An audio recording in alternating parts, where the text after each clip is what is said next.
It is 6 p.m. and I will call our regularly scheduled city council meeting to order. Seeing no objections, we are called to order.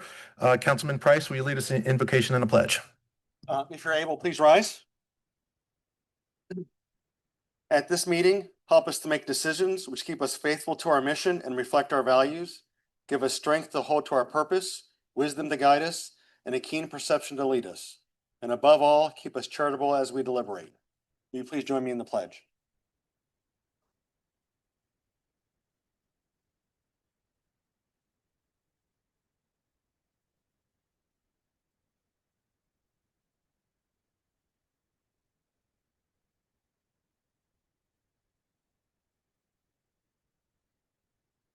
Thank you, Rob. As some of you may have noticed, I'm not the mayor. Mayor Deutsch is not feeling well and will not be participating in the meeting this evening, but we certainly wish her a speedy recovery and hope she's feeling well soon. Yes, and we do have Councilmember Lautenbacher is participating in the meeting remotely. Okay. Dunwoody, please. Yep. The first item on the agenda is an award presentation. Officer of the fourth quarter, Alvin Slocum, and employee of the fourth quarter, Liz Still. Chief Carlson. Good evening, Mayor Pro Tem and council members. This time I'd like to call up Executive Assistant Liz Still and Officer Alvin Slocum to the podium.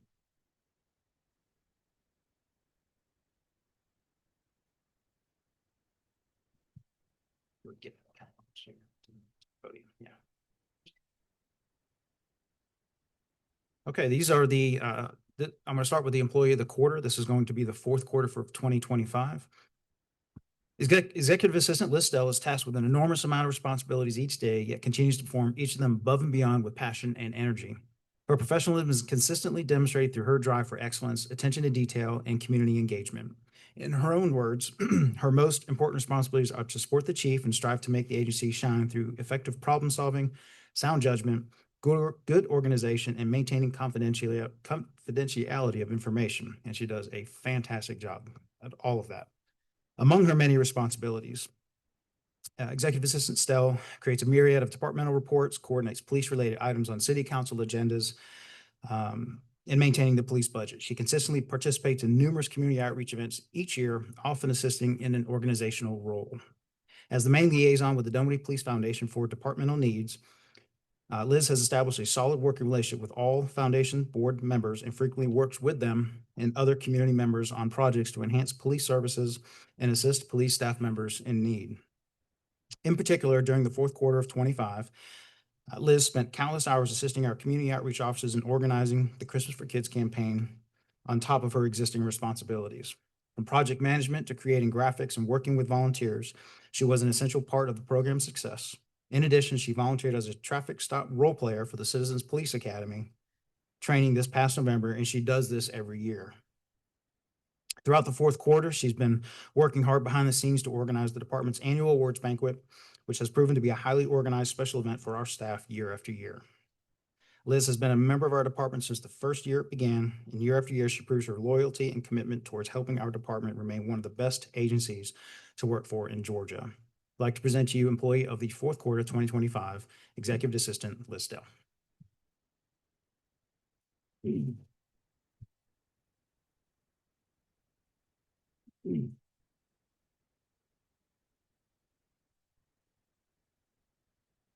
At this time, I would like to ask Janet Glass, one of the board members from the Dunwoody Police Foundation, to present an award.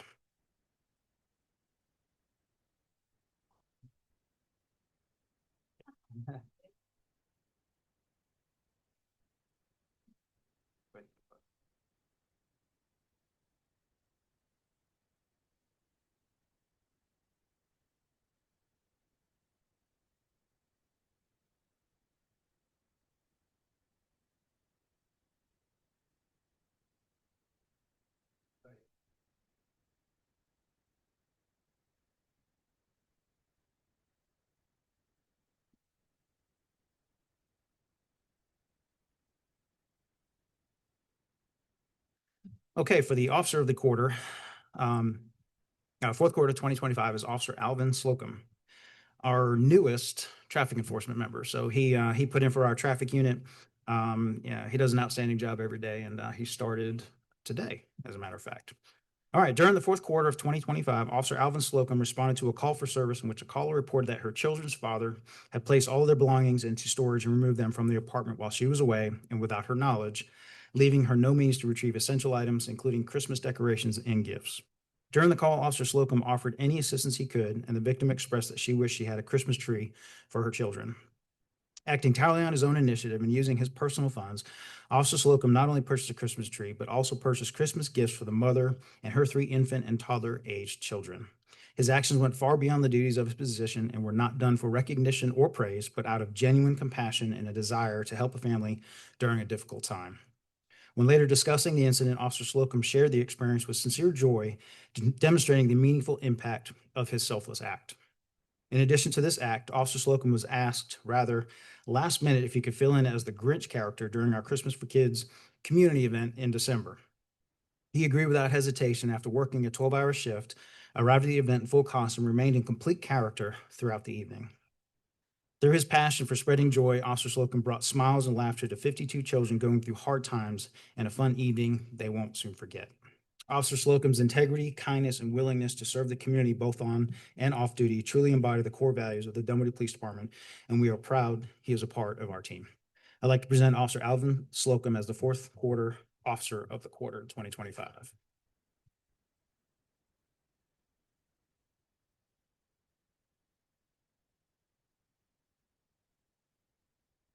And I'd also like Janet to come back up.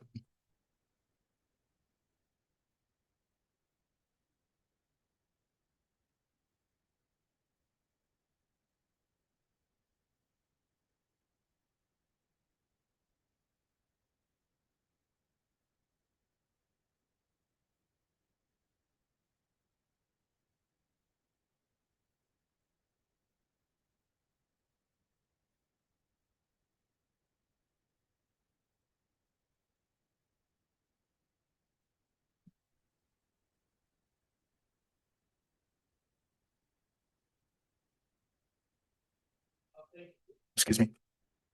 Thank you, Chief, and congratulations to Officer Slocum and Liz for those well-deserved awards and recognition. You do such an amazing job representing our city on a day in and day out basis. And the city of Dunwoody is very lucky to have you both and have you all serving the city. So thank you so much.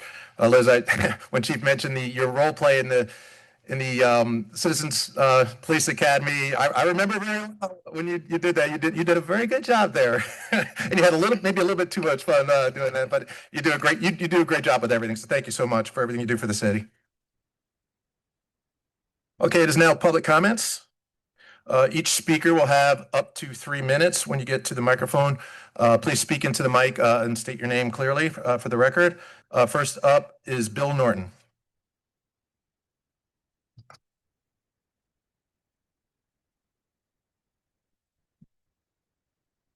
Hi, as he said, I'm Bill Norton, here to represent the 268 homes and families in Brook Farm.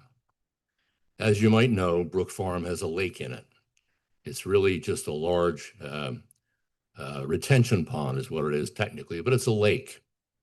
And over the last couple of years, no, over more than that, last number of years, it's developed a sedimentation problem.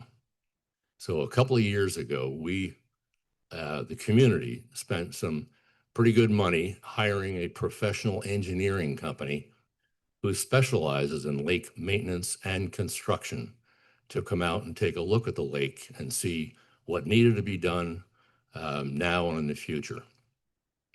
If I can, just for a second, I'll just take 1 or 2 lines from it, from one of his conclusions.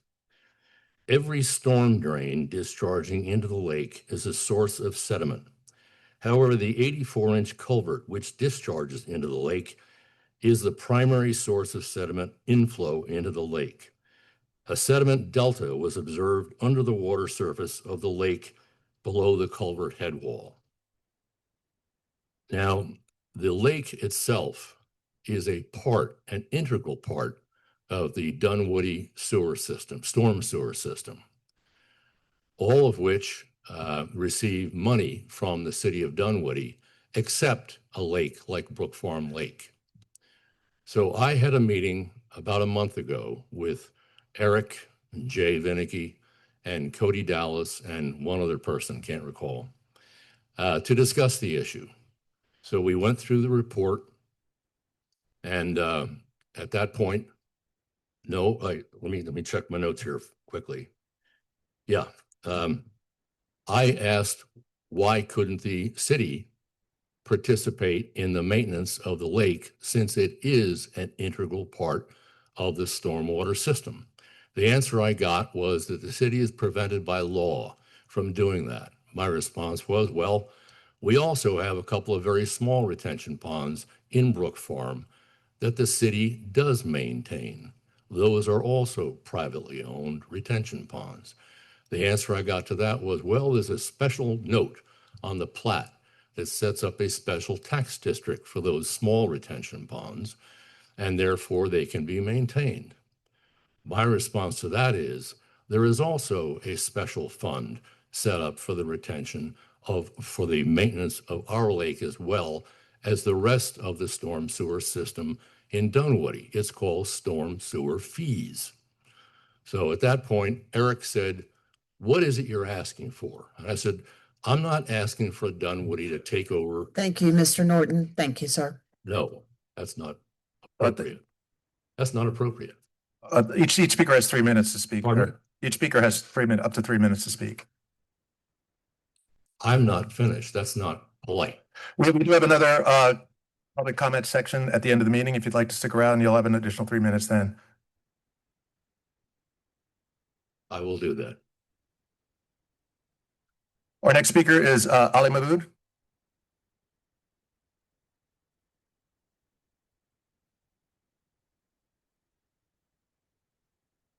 Hello, City Council. My name is Ali, and today I'm actually making public comments on behalf of the board at Georgetown. So I got tricked several years ago into being on my HOA board, just kind of like you guys got tricked probably on being City Council, same thing. But anyways, I'm on the board, and we held our annual meeting. And on our annual meeting, everything was fine with the community. They love what the police department are doing.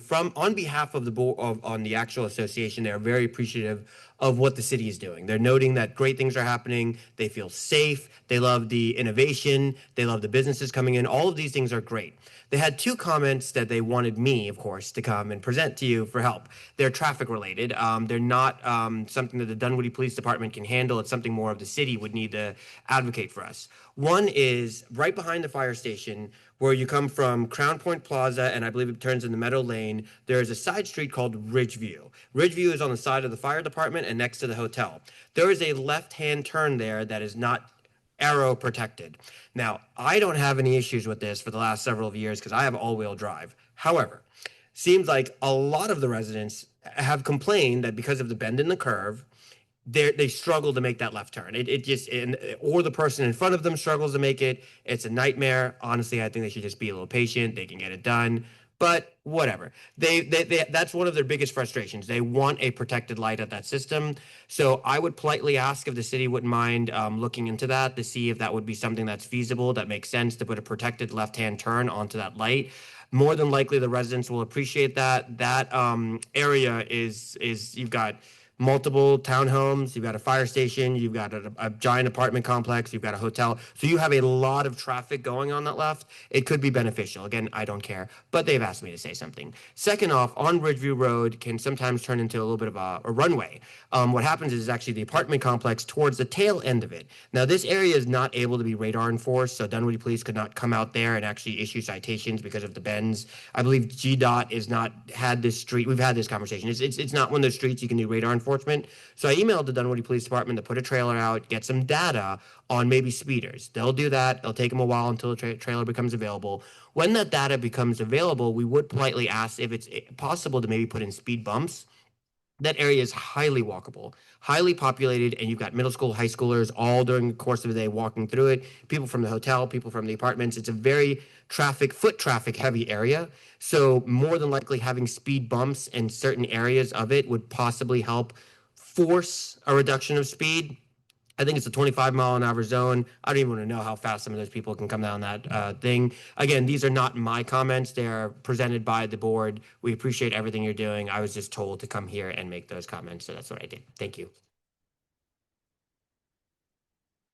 Thank you. Our next speaker is Anna Beck. Thank you. I have my concern is very similar to the prior one regarding the people not following the speed limit in Dunwoody Club Drive throughout, especially even near school zone. There's a part of Dunwoody Club Drive that's a school zone, and they are just not following the speed limit. So I was wondering if it would be possible to install some speed cameras in that area. That's what I wanted to present. Thank you. Thank you. Our next speaker is Kelly Johnson.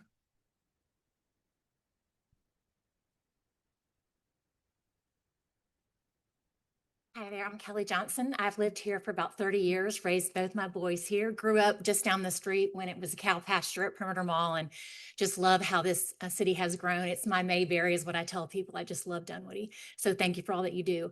One of the things I love the most about Dunwoody is our parks and rec facilities. They are incredible. Brook Run, Pernal Park, all throughout, all that you've done to expand those have been phenomenal.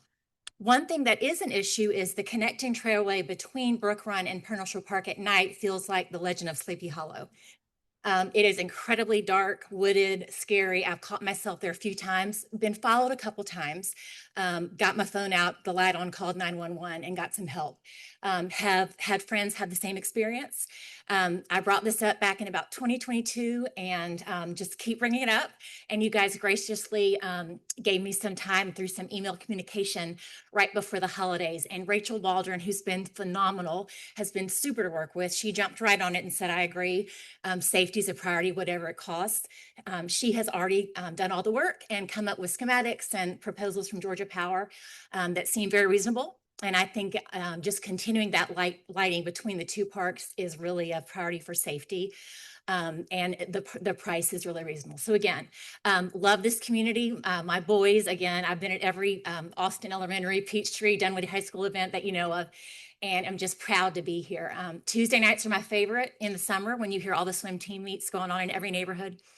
So this is a special place and I just want to keep it safe. So thank you. Thank you, Ms. Johnson. Our next speaker is Jason Hunyar.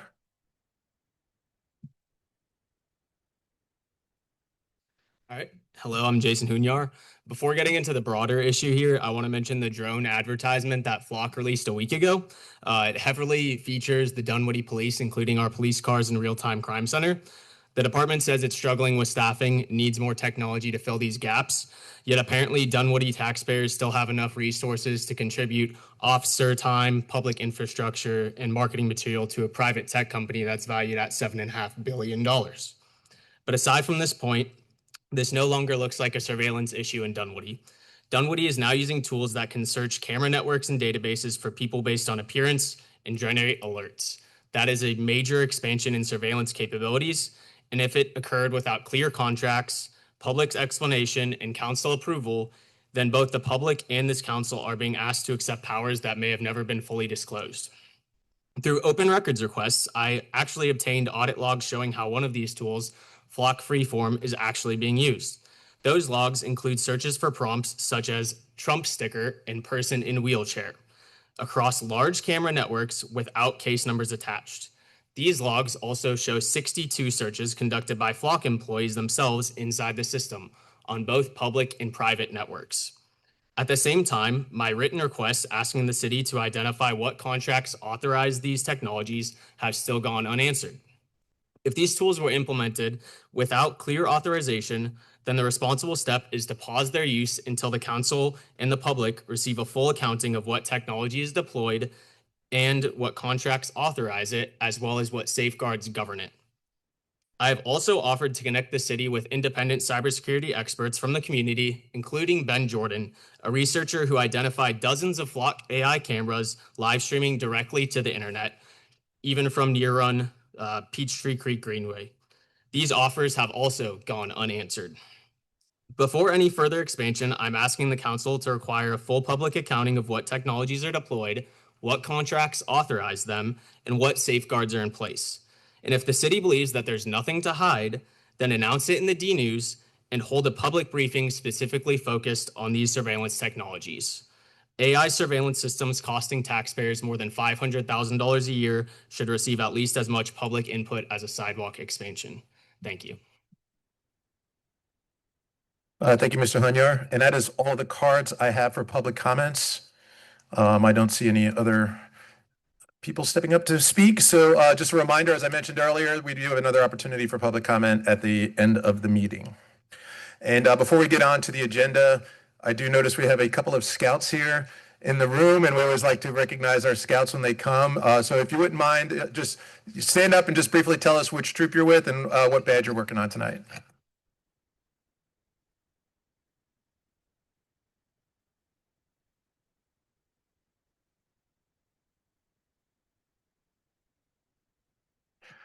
Thank you both for being here. I hope you learn some things tonight. And yeah, we love the Scouts. They do so much great things for the community. So good luck with that.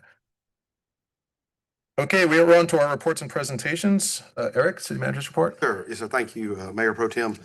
I have the report that concludes through the end of February.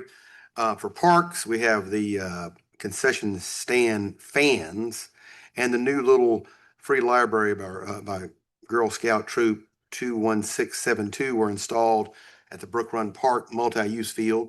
That was done in the past few weeks. Also, we have our sculptural bike station was installed at the Sproul Arts Center,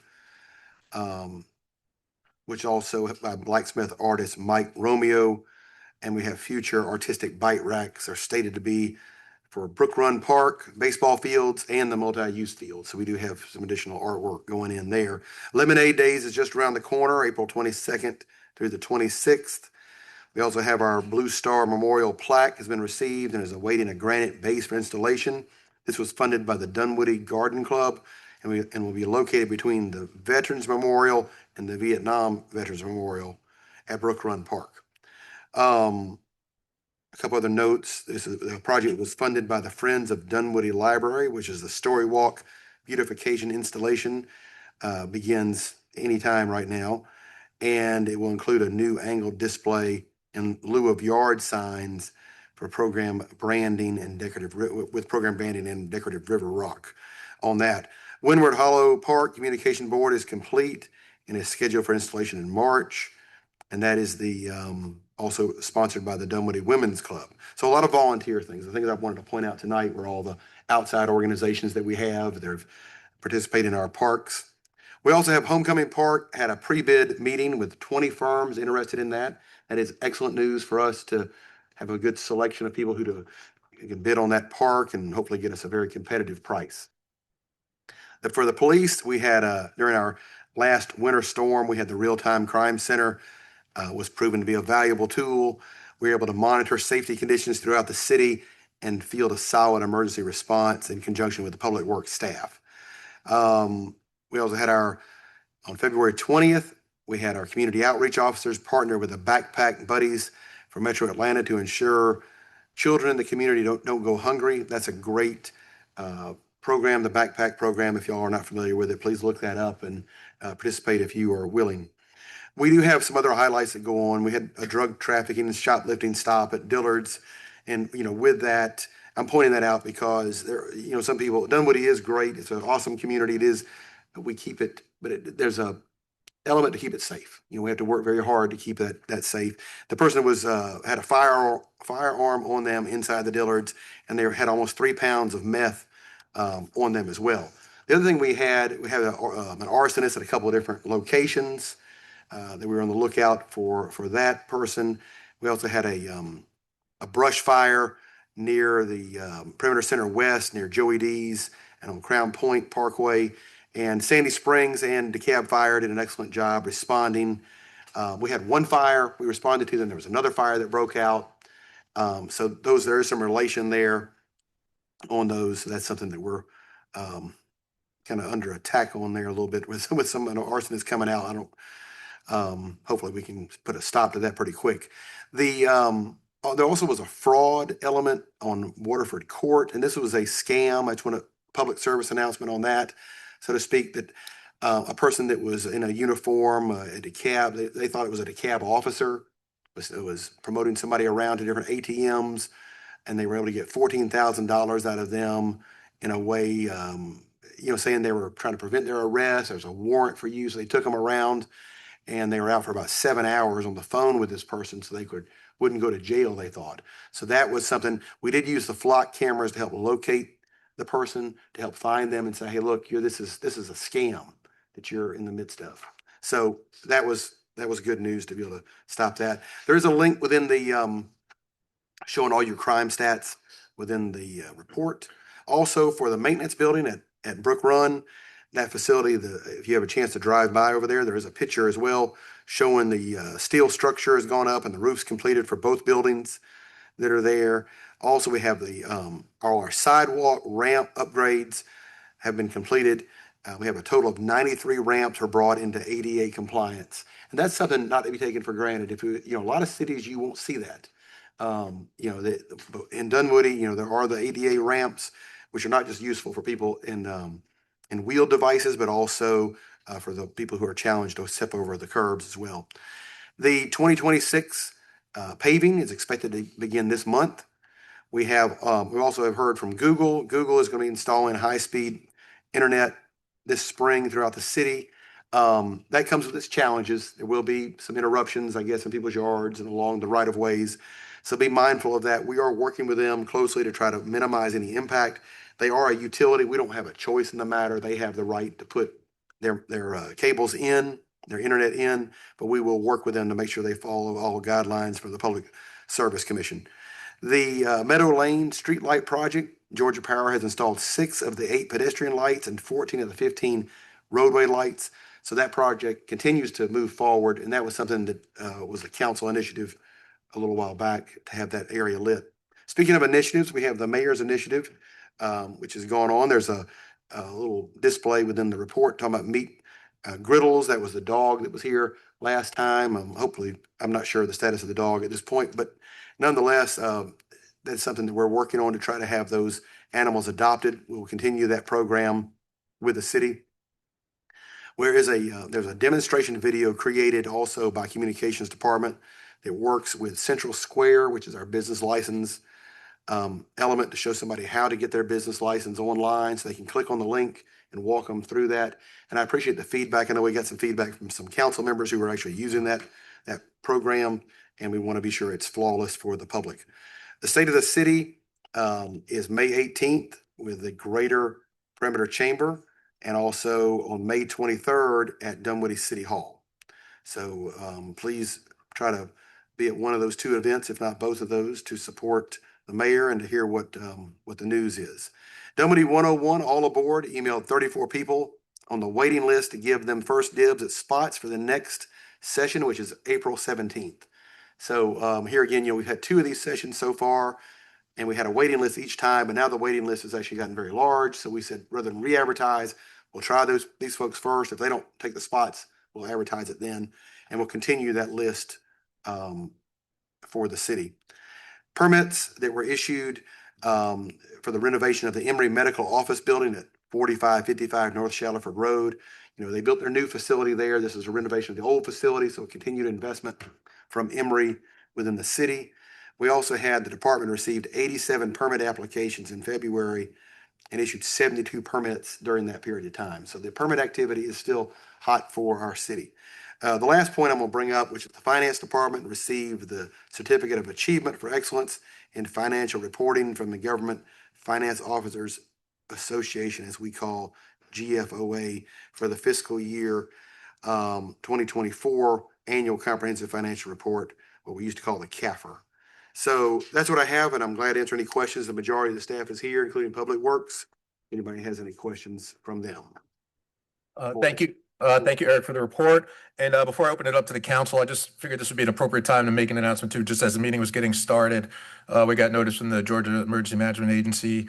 There's a chance, slight to moderate chance for severe weather in the area, high winds, rain, hail. So just take appropriate precautions. The city will be monitoring it, and hopefully the impact's minimal, but just take whatever necessary precautions and maybe turn on the news and see Absolutely. and track it yourselves. Okay, I'll open up for comments and questions. Catherine, I'll start with you. Thank you, Eric. I had a question about the state of the city for the mayor. I had March on my calendar. Is it May? Did I say May? It says May in the Thank you. report. Yes, and you said May. It's, what is it? Let me check the report. I'm pulling it back up. And I said May. Oh, it actually says, let me pull it back up. Yes. It has May in here, so we will, that's incorrect. It's March. Yes, thank you. Okay, thank you. That's all. So I just had a question on the Google Fiber installation. We have some streets that are, where is it going and how's this going to work? Because we have 2 streets in my area of the city that are really ripped up right now. Like, can they do it in conjunction before everything gets repaved, or is that part of the city we don't need to worry about? Or do you know what their plan is at all? They have a plan, but we're coordinating closely with them for, we're encouraging them, saying, hey, we're paving these streets this year. So even if you were planning on doing those later, you should do them now before we pave. That's all still being worked out. I think the very first place they want to start is Hammond Drive. So that won't really affect anything, but we are working closely with them. I guess as we know more about their plan. Yes, we have a web page set up that I don't know if it's been I don't know if it's publicly viewable yet, but we have one ready to go when they start, and we'll put information on there about where they're going to be and what they're going to be doing. Thank you.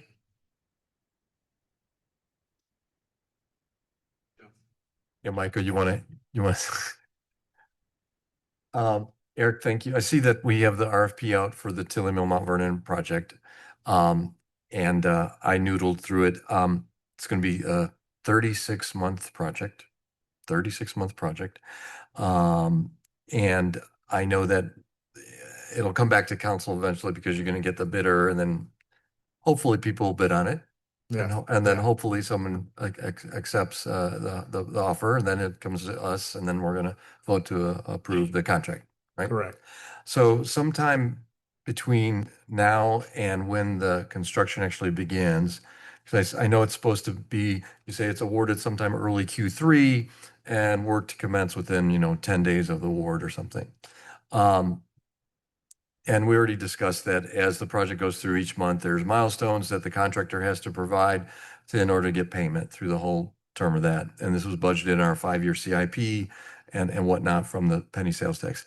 My question is, before construction begins, because we get turnover of homeowners, right? When we had initial meetings and so on, people move, come and go.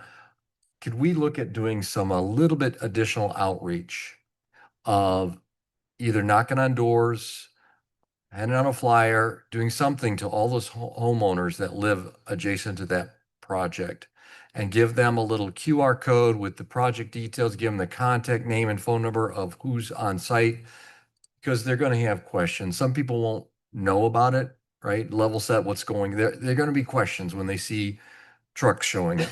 So my ask to Eric Linton and staff is that we do some type of additional notification, and then we have a means of, if there's a sign, if you have a question on this project, here's the QR code, here's our project manager on site, staff, et cetera, et cetera. If you had any thought and consideration of doing that additional outreach. What we normally do is sometime between when the contract's approved and when they are going to start construction, we'll send letters out to every property owner along the project, telling them construction is about to begin and giving them a contact at the city for any questions or issues, basically giving them the project manager's contact at the city. All right, thanks then. Okay, that's all the question I have. Thank you. Any additional questions or comments? No. Mayor Pro Tem, if I, just for the record, let me just restate that one statement about the state of the city. Okay, so the state of the city will be March 18th with the Greater Perimeter Chamber, and then March 23rd at Dunwoody City Hall. So I just want to, for the record, thank you. Thank you for That the was my clarification. mistake. I just had the wrong month in there. Thank you. Okay, thank you. Next up is a presentation from Create Dunwoody. Rosemary? Or Michael? Well, Mayor Pro Tem and Council, thank you. I'm just here to get things started. But as you know, the city, along with the Development Authority, as well as Discover Dunwoody funds, part of Create Dunwoody's budget. So every year we invite Create Dunwoody to come and give us a presentation, sort of look back at last year and then look forward to this year. So Rosemary's here to do that. Thanks. Thank you. Good evening. Good evening, Mayor Pro Tem Lambert and Council. Thank you for having me here. I'm here to share to you what Create Dunwoody did in 2025 and why it matters to our economic vitality, our community identity, and how people experience the city. So first want to thank you for sponsoring Create Dunwoody, because your investment really helps to help us to create the activity that gets people into our city, that helps get people into business districts and into local venues. So I'm going to go through what we delivered last year, who we serve, how we're growing awareness, and how we're stretching sponsored dollars into really measurable community and economic impact. All right, so our mission, again, is to use arts and culture to make Dunwoody areas feel alive, welcoming, and worth visiting, and bringing economic development. So with that, though, economic development isn't just about the buildings and the infrastructure. We really worked hard to do that as a city, but it's also living the experience. Do people feel like there's a reason to come here? Do they linger? Do they come back? Create Dunwoody is doing this placemaking. We're creating these reasons for repeated visits, connecting people to businesses, and making memories in spaces that help support our economy. So we're building, these are some of our events and art, building color, people, activity, signaling that something's happening here, and you want to be part of it, to repeat those visits. The biggest win is not just like when these events happen, but it's more that these are destinations and people benefit from the foot traffic and energy. So imagine without Create Dunwoody, this is what it would look like. They're quiet, transactional places. It's not really a place to gather, it's a place to kind of go through. Nice place to maybe drive by. So we want to make it be more than just a row of storefronts. So I'm going to quickly go through these next few slides. I've at the end of this presentation, there's an addendum which I've also printed and you can look through that. I'm not going to go through all the data, but I know some of you might want the data, so you have that at your fingertips, and it's also in the agenda packet. So the first event, quickly to go through all these events, this is the first year we did this one at Le Meridian. You know, with our first year, 200 plus attendees, 36 performers, engaged lots of businesses, nonprofits, and artisans.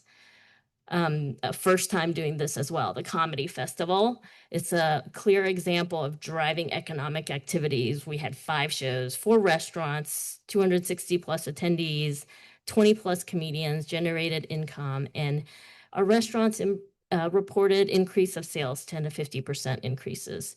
So January, we did this again, sold out 3 shows, and we'll have 2 more shows this month at Vintage Pizzeria.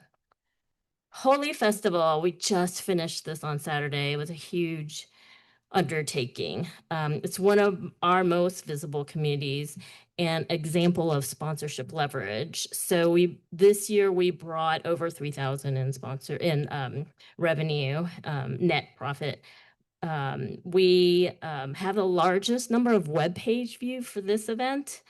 And we had fabulous weather, great crowd. Thank you, Stacy, for being there. And Chief Carlson was also there. We supported local businesses, Desi District, Royal Spice, Foxtail Coffee, Mathnasium, businesses like that get to have a platform. Another little stat is that based off of our sales, 22% of the people were from Dunwoody. The other 78 were coming in from outside Dunwoody. All right, AAPIs, one of our other cultural celebrations, usually get about 500 plus attendees, performers. Ashford Lane's CTO helps sponsor this event, and they love it when we're there. We provide economic activation for them. Storefront art exhibit. This provides year-round value, even though this is just an exhibit in the summer. After the summer, we have 15 businesses that host this, over 60 submissions from the Dunwoody High School artists. And after it's done at the village restaurants and businesses, it goes into a perimeter wall. So currently there are 3 walls with past year's art from this exhibit. And then some of this goes into the green light art traffic signal boxes. So the art is working over time. We also did an art scavenger hunt and a concert. Over 100 participants at the last scavenger hunt. This trolley tour takes people, we did this with the Ravinia, took people through the city and turned a regular lunchtime into a mini destination experience. People didn't know a lot of this art existed and a lot of the restaurants were there. Murder Mystery is something that is another example of partnering with a nonprofit community, Dunwoody Women's Club, to host an event. Viva la Copa, that was one of our trial runs for a World Cup style activation. So we're trying to prove this model to see if this will work this coming summer. Empty Nester event is another one where we're trying to target a specific audience. Okay. Our third sort of cultural celebration, Latino Hispanic. Again, this is our 6th year doing this in Dunwoody. It's a real good signal of inclusion and community pride. Scarecrow Showdown. This one is a month-long engagement, and we're trying to pull in people from the community to build these scarecrows and pull in people to come visit and take a tour of all the scarecrows all throughout the village. Partnered with a Greater Perimeter Chamber on this one.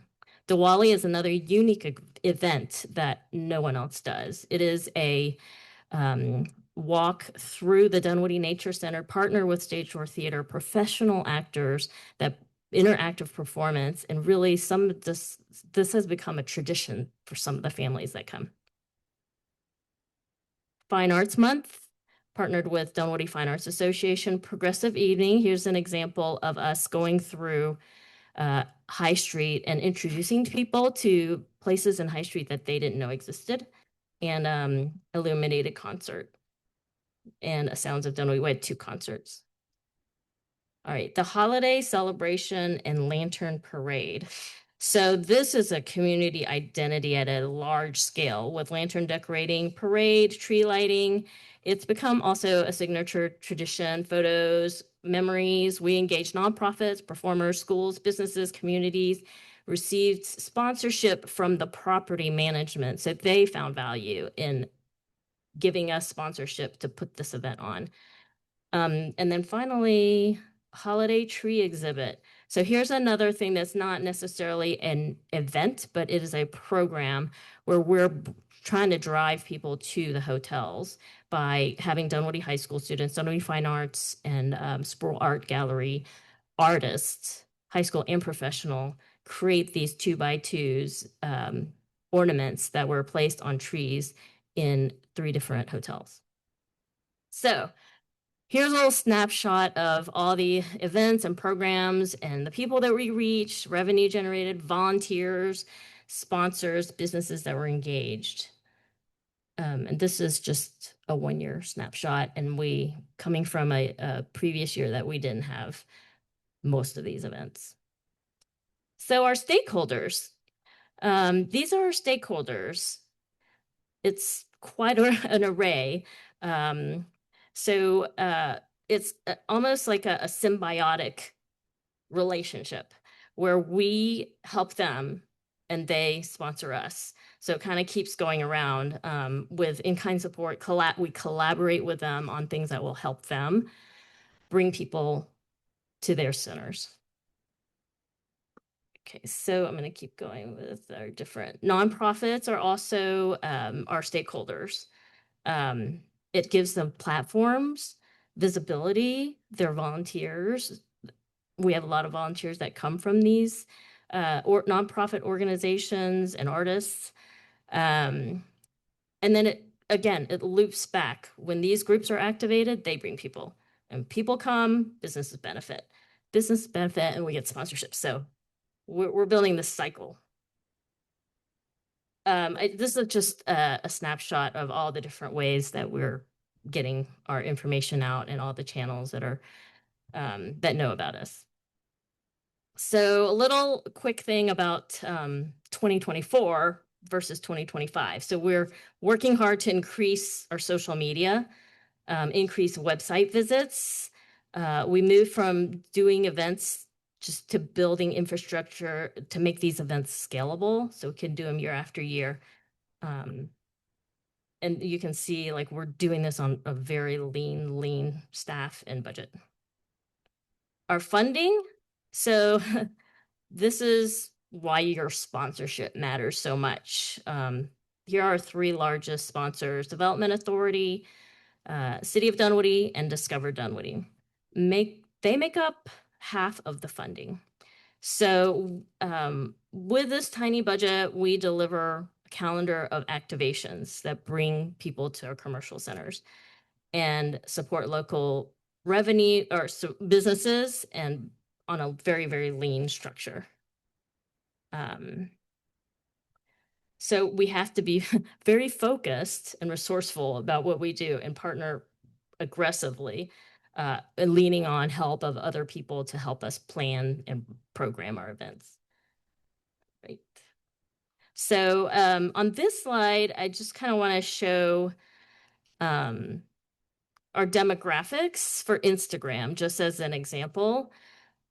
So we have about 38% of our Instagram followers are from Dunwoody. The rest are from outside the city. So other people are looking at what Dunwoody is doing, at what Create Dunwoody specifically is doing.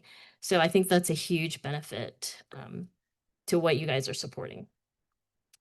So looking forward, we're really trying to figure out scale what works and kind of be more strategic about what doesn't work. So we're going to keep growing our events, adding, refining, and eliminating things that don't work. And we're going to try to also find funding that diversifies, so we're not just so heavily reliant on our three large sponsors. And that way we can build an operational capacity so we can keep doing more. All right. So here's some additional, in addition to what we're going to be, have done in the past and continue to do. We're looking at World Cup activations, which is just helping some of our businesses that are going to have watch parties do more activations to bring people in. We are doing a Dunwoody exhibit, which is partnered with Leadership Perimeter. So that's the tiny doors concept that's already underway.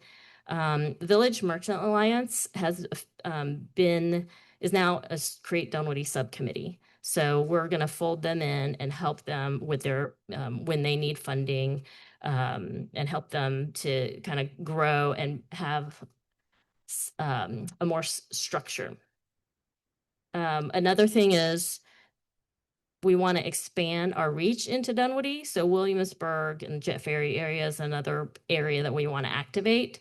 So we have possible Battle of the Bands and a travel and music component of that to have an event in October. Taste of Dunwoody is an event that we want to bring into the village. And we're currently working with the Greater Perimeter Chamber and Discover Dunwoody to figure out how to do that.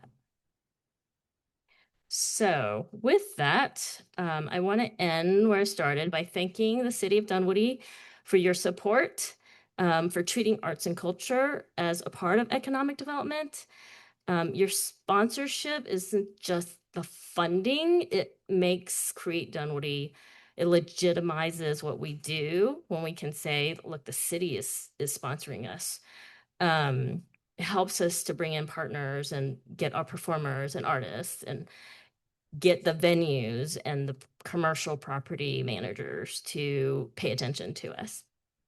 So moving forward in 2026, we already have a few new strong board executive committee. We're here, our president, Devika Rao, is here. I want to thank Rachel Waldron, Rob Price, Michael Starling for being on the board. And I'm really proud to be the executive director for this really, really high impact organization and lean nonprofit organization. And I'm excited to keep growing this and keep giving you the return on your investment. And I thank you for your attention and happy to answer any questions or hear comments. Thank you, Rosemary. John? Thank you, Rosemary, for the wonderful presentation. You do a wonderful job bringing unique events to the city of Dunwoody. Thank you. Thank you. Thank you. You piqued my interest on a couple things. I mean, you're doing unique, but at the same time, I know what others do, and I know what we've done in the past. A couple things. I was looking at how many big events do we have near Perimeter Mall that used MARTA to feed the ridership in. What really caught my eye was the beer fest that we used to do over at Brook Run Park. It was co-sponsored, or it was a fundraiser for the Nature Center at one point. So they were a partner and we were doing it for them. We haven't done that in about 5 years, if not longer. It's been quite a while. I'd love to see that come back. Perimeter Mall, bring everybody in from various venues. And it would then feed the hotels in the sense of the overnight stays, and you could make a big event out of it. The other thing is the Taste of Dunwoody, same thing. You were partnering with a nonprofit in the past. It was through Children's Hospital, and it was here at a hotel. And I remember going to it a number of times. I think it was a great event. I'm looking forward to bringing that back. But those are the types of events that bring community here, but also bring other communities in. And I think those are the types of venues that I think we should be striving for. And you're already doing a great job, but I just wanted to mention those two moving forward. I really hope they are able to come forward and do something like that again. Yeah, thank you. Yes, I hope we can. And I have been in discussions with Discover Dunwoody about bringing something possibly to the mall area, because I know they're very concerned about hotel stays. So they also want people to come into the perimeter area. So I'll talk to the general manager, Nick, about how we can activate some things. And we've even talked about possibly doing something on the parking lot, top part of the parking lot at the mall.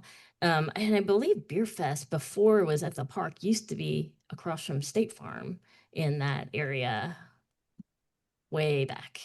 But thank you. Thanks, Rosemary. Who's your number two? What's your succession plan? You got, anyway, you know what I mean. You're valuable. You're doing a great job. We want to make sure that, I mean it, right? That's so important to have that and have good board members and so on, right? I appreciate that. It's interesting, the unique partnership that exists in Dunwoody for this model. And, I think about a year and a half ago, I started trying to educate myself a little bit about destination marketing organizations, DMOs, and what other cities and municipalities do things. And, I remember, of course, 2008, Dunwoody becomes a city, and let's have the lowest taxes in all of DeKalb County and have minimal services, right? So our net, I'm paying the same amount city tax that I did in 2009, right? And it's frozen at 1.74 mil, whatever, the exemption, everything else, it's, come on, give me a break. Do we want to be the city we aspire to be? So Roswell does things, they're super proactive, right? Chambly's got it going. Dorval's getting going now. Brookhaven, Sandy Springs, we see our Norcross. We see these communities really activating and doing it and making it happen. And so we made a kind of compromise here and creating this separate thing. And, could have been done by the city. Maybe. Could have been done by our DMO? Maybe, right? So I appreciate what you're doing and you're worth your weight in gold. I'd like to look at longevity of systemically how that organization's gonna continue on. Yeah. And what's the best place for it and how it really should be funded. Look at what other cities do. So maybe I don't know, maybe later this year we have a presentation on best practices and how we can even do things better, how we can support you even more, right? From that leadership perspective and turn on. I haven't heard too much about the celebration of America's 250th year. I haven't heard anything in the city of Dunwoody. Roswell has a website. They're putting up a commemorative brass plaque up these days. They've got a whole committee and they've got guest speakers and they're activating it, celebrating the 250th year. But that's their city government, and that's paid by their taxpayers, right? It's just they don't have a millage rate freeze and they don't have assess freeze and all these things, and not just small government. So any word about, are we doing anything aside from the 4th of July parade that we always do? Is there anything special going on for America 250 that you've been involved in or heard of? Yeah, I know that we have had discussions with city communications and Discover Dunwoody about what we were going to be doing for Celebration 250. Currently, for the storefront art exhibit, we have made that and the World Cup our priority themes for the students to paint and to use as for the Dunwoody exhibit. Beyond that, I believe there are different campaigns that they're doing. And I want to go back also to succession. It is important and the board is concerned, and we do have that in our sort of strategic plan of what is our, we need to have a succession plan and who are we training next to do these. So once we have more funding and we can bring someone else on, right, that's going to happen. So, and best practices, I had written an article about how because we're so lean, we need people to come in and actually volunteer and take on some of these, if help with event planning and donate, like be a part of this so we can make the city better, because we do need other people. We need the community to help us to succeed. Right. And that's in our business model of our city regarding our cash flows. It is what it is. I volunteer at the Dunwoody Preservation Trust, but it might be City of Roswell employees doing that same kind of job in Roswell that get paid by the city. I'll just throw out two fun things. I'll always espouse for having a rodeo. I've said it, I'm joking around, but I mean it. Nobody else is doing a rodeo in Metro Atlanta. I would love to see a rodeo in the perimeter mall area. And I'm just going to say it. I'm on record there. And I've said it anecdotally to one-on-one people. And we need a music club, like a Live's Eddie's Attic or so on. That's not an event, but there's no place within 5 miles of here that you can go hear regular music in a small setting. There's a place up in Johns Creek. You've got Duluth, the former Eddie's Attic is up in there. You've got Decatur, but it's really far and few between. And I think that would be great if we ever get that going. So just my 2 cents. Thanks. All right, I'm just going to build a little bit on what Joe said and then what you said. What's that? No. We don't think we need a rodeo. Just if you look at this list of what was done over the last year, and you look at Create Dunwoody's budget, and you look at the entirety of Create Dunwoody's staff, which is standing right here at the podium, it's done by one person. This is a phenomenal return for the budget that's being spent. The city gets a lot of benefit from its nonprofits, and I think this, for a dollar spent, the return is probably the best of any nonprofit in the city that we support. So thank you so much for what you do. Thank you. Obviously, I reiterate what everyone said, but also going to the Holy Festival on Saturday, so much fun. I'm fairly certain that my forehead is still orange. But it also really struck me. I went home and I was telling my husband that it was just such a fun vibe, and there was people of all ages. I don't remember the last time I saw college kids and 20-somethings hanging out in one of our Dunwoody parks having a blast. It was just a very, very fun festival. So thank you for that. And if you missed it, it'll come again next year. And next year I'm buying bags. Yeah. But thank you. You're welcome. Catherine? Thank you, Rosemary, and thank you, Devika, and the whole team. I can tell the difference in the last year. The the number of events, the visibility you provided. It's wonderful. I specifically want to appreciate your efforts in bringing the Village Business Association under your wing. I feel that they have a great bit of, they have a lot of enthusiasm, but they don't have the structure that they needed to carry them along. So thank you for that. That's all. Thank you. Yeah, and thank you, Rosemary, really for everything you do.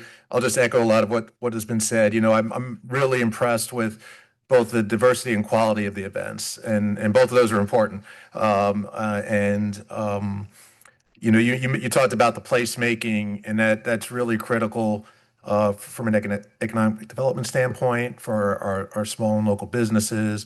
But also, the thing that I enjoy the most of these events too is just the community building. There's a really big, strong sense of community at these events, and you can't put a price tag on that. So, I make a real effort to attend as many of these events as my schedule allows. Part of that, of course, is to support Create Dunwoody, but honestly, a big part of it is I genuinely enjoy the events and have a great time. So, if there's members of the community that have not been able to make it to one of your events, I would strongly encourage them to be on the lookout for them and attend them. I think you'll enjoy it and won't regret it, and we'll probably start adding more of these to your calendar. So thank you, Rosemary.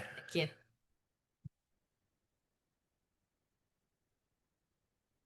you. Okay, next is the consent agenda. Move to approve. Second. Moved by Rob, second by Joe. Any comment or questions? Seeing none, I'll call the vote. All in favor, say aye. Aye. Any opposed? None. That passes unanimous. Thank you. On to our business items. Our first item up is a speed permit renewal. Michael Smith, you have the floor.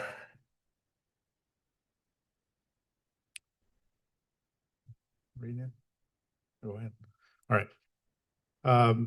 Council we discussed changes to our speed limit in November with council, and we went back and made a few changes based on that discussion. One being making all of Ashford Dunwoody the recommended speed being 35 miles an hour. Since that time, we also received requests for two private schools that are K through 8 schools to have speed zones established. Both say they have some people that walk to the school. And then and going through and updating our map, we found several existing streets and one street that's fairly new, that residential streets that weren't on the permit before. They're listed in the table on page 2 of streets we're recommending to be added to the permit. Again, this is the list of roads that we have to submit to the state for them to approve for the police to be able to run radar enforcement. So any street that they want to do that on, it has to be listed in this permit. In addition to the ones shown, the streets added in the list, one other one that's Councilman Hennigan brought to our attention is Brookhurst Drive is not on the current list, that the previously approved list. So we're recommending adding that with a 25-mile-an-hour speed limit.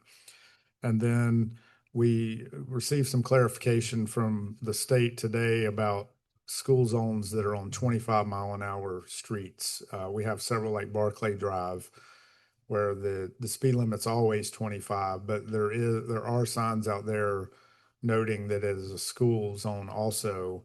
And so the clarification we received, it hasn't been in our permit before, but we need to spell that out as also being a school zone in the list of roads. So we're requesting approval of the list of roads shown in the package so that the police can go ahead and submit their permit renewal that expires at the end of this year, with the changes I mentioned, adding Brookhurst Drive, and then clarifying that several existing 25-mile-an-hour streets are also school zones, like Barclay Drive. And I'll answer any questions that you might have. Thank you, Michael. Any questions, John? Thank you, Michael, for adding Brookhurst and Barclay. Both of those were visible to me when I was looking to trying to figure out why they weren't on the list. So thank you for adding those. The other question really came with Dunwoody Christian. I believe it's the new school at the Dunwoody Baptist facility. Is that correct? Yes. And so the East Kings Point Circle, it would be on North Peachtree, going from Cotillion to East Kings Point Circle. And you're confirming that, right? Somebody thought they were worried that it was the old location on Chambly Dunwoody, that we were mistaken, but we're talking about a new school being added on the Dunwoody Baptist facility. Correct. Right there on North Peachtree, from the 250 feet north of Cotillion is just north of the gas station there, and then it would go up to East Kings Point Drive. And since that location has access both on Peachford and Cotillion, is there a reason why you don't have any of those listed? Or is it only because that's their main entrance? Yeah, the information we got was that people are walking on North Peachtree to the school. Okay. I'm not aware of anybody walking on that would be walking to the school on Cotillion. I'm not positive about Peachford, but it was specifically, hey, we have some people that walk or would like to walk on North Peachtree to the school. Okay, in Peachford, I'd have to look through the map. I'm just based on the schools. I'm guessing that's a school zone pretty close to there. I'm just not sure their back entrance on how that would work anyway. Yes, I think there's a sign near Barclay on Peachford, I think. Correct. That's my thought as well. All right. Well, thank you. I'm looking forward to having the lists updated. Got some, Stacy. Thank you, Michael. I just want to rewind back, February 2021, actually. A couple of you weren't on council then. We gave it, you offered a discussion in there. We were all on Zoom, just kind of giving a 101 on how this whole thing works. I always like to have a 101, how's the process work and so on, and what do other cities do, and just kind of level set. So for those of you in the audience who may not know, I'll just kind of paraphrase. My best understanding is when you hear GDOT and you hear permitting, it means radar. And you mean radar meaning that police enforcing the speeds. And of course, we also know that you have to be going 10 miles over, or it would be 11? Would you have to be going 11 miles over the posted to have a citation, or is it 10 over? Anyway, I'm not sure. Okay, 10 or 11. So it really, people that see the signs, oh, it's 35. That means you can go 44. So, that's just Georgia state law. So there's the GDOT, there's the entire state micromanages every roadway that a municipality wants to have radar on for police. Imagine that, big brother. However, I did research, this is back in 2020, Woodstock lowered their speed limits, but they do these speed studies, a lot of things to lower. You can go below 25, but you can't use radar. So just remember, you can go below 25, but you can't have radar permitted by GDOT, but you can still do that. And so that's another conversation. And then lastly is, where are these speeds maintained? And some cities, if it's an increase or lowering, if it's a change of the speed limit at all, it comes to city council, it's voted on by resolution, and it's incorporated in their code of ordinances. And right now we're doing it by you're presenting it, and it's in a packet, and it's on an agenda item somewhere. I appreciate that level of transparency. Maybe we can have a discussion at a retreat or so on and ask our city attorney what might be best practices of, do we adopt this into our code of ordinances or not for any speed limit change on our roadways, including school limits. I know a few years ago, we raised the speed limit from 25 to 30 on Ashford Center Parkway, and that did not go up to council. It was done by staff administrative action. So I'd like to just have that conversation on that. So that's just the process. In Brook Run Park, we have 15-mile-an-hour posted speed limits. Inside Brook Run on DeKalb Drive and Georgia Way, it's posted at 15. Who set that speed limit? And is it, do we do any enforcement on that? Was it really? It was set up by council back then? It's not listed on our inventory here. So maybe that does get added. If we're gonna, this is gonna be an all-inclusive inventory of every street in the city, or just the ones that are gonna be permitted by GDOT? Well, this is, the list of roads is just what GDOT reviews for the permit. I'm not sure, I mean, because it is a city park, it is a public road, but it's also, it's a road within a park, so I'm not sure that that should be listed on the permit or not.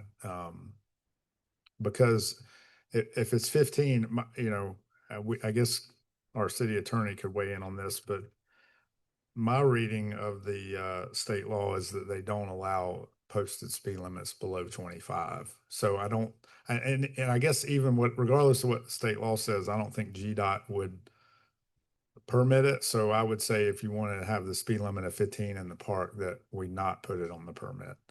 Well, it's just, you're not going to use radar for that enforcement. Joe, it's Ken. Yeah, it's not just a matter of radar. Radar has a limitation, but in the supplementary powers of home rule, the exceptions under Georgia law include the creation of a crime that's not already provided for by statute. And I can tell you on these roads, and here's where the history is. The history is in a lot of small towns in South Georgia and elsewhere, they created traps to get a lot of money. So one is the enforcement mechanism and the means you're using to enforce the mechanism. The other is supposed to be based on a calculation of what is a safe thoroughfare under, you know, Michael knows whatever those manuals are. So I think you're going to run into a problem unless you just have a sign that means nothing. And I think it's not just the radar. I think under the supplementary powers of home rule, the exception, and I'm doing this off the cuff of my head, I'll go dig for you deeper. I can't promise you I'll have it for the retreat, but I think there is a omnibus provision in Georgia law, because I looked at this for a county one time. It may have changed, but one of the exceptions in the home rule powers is the creation of a crime not otherwise provided for in law already. And so I don't think you'll be able to enforce anything that violates state law, even in a municipal ordinance.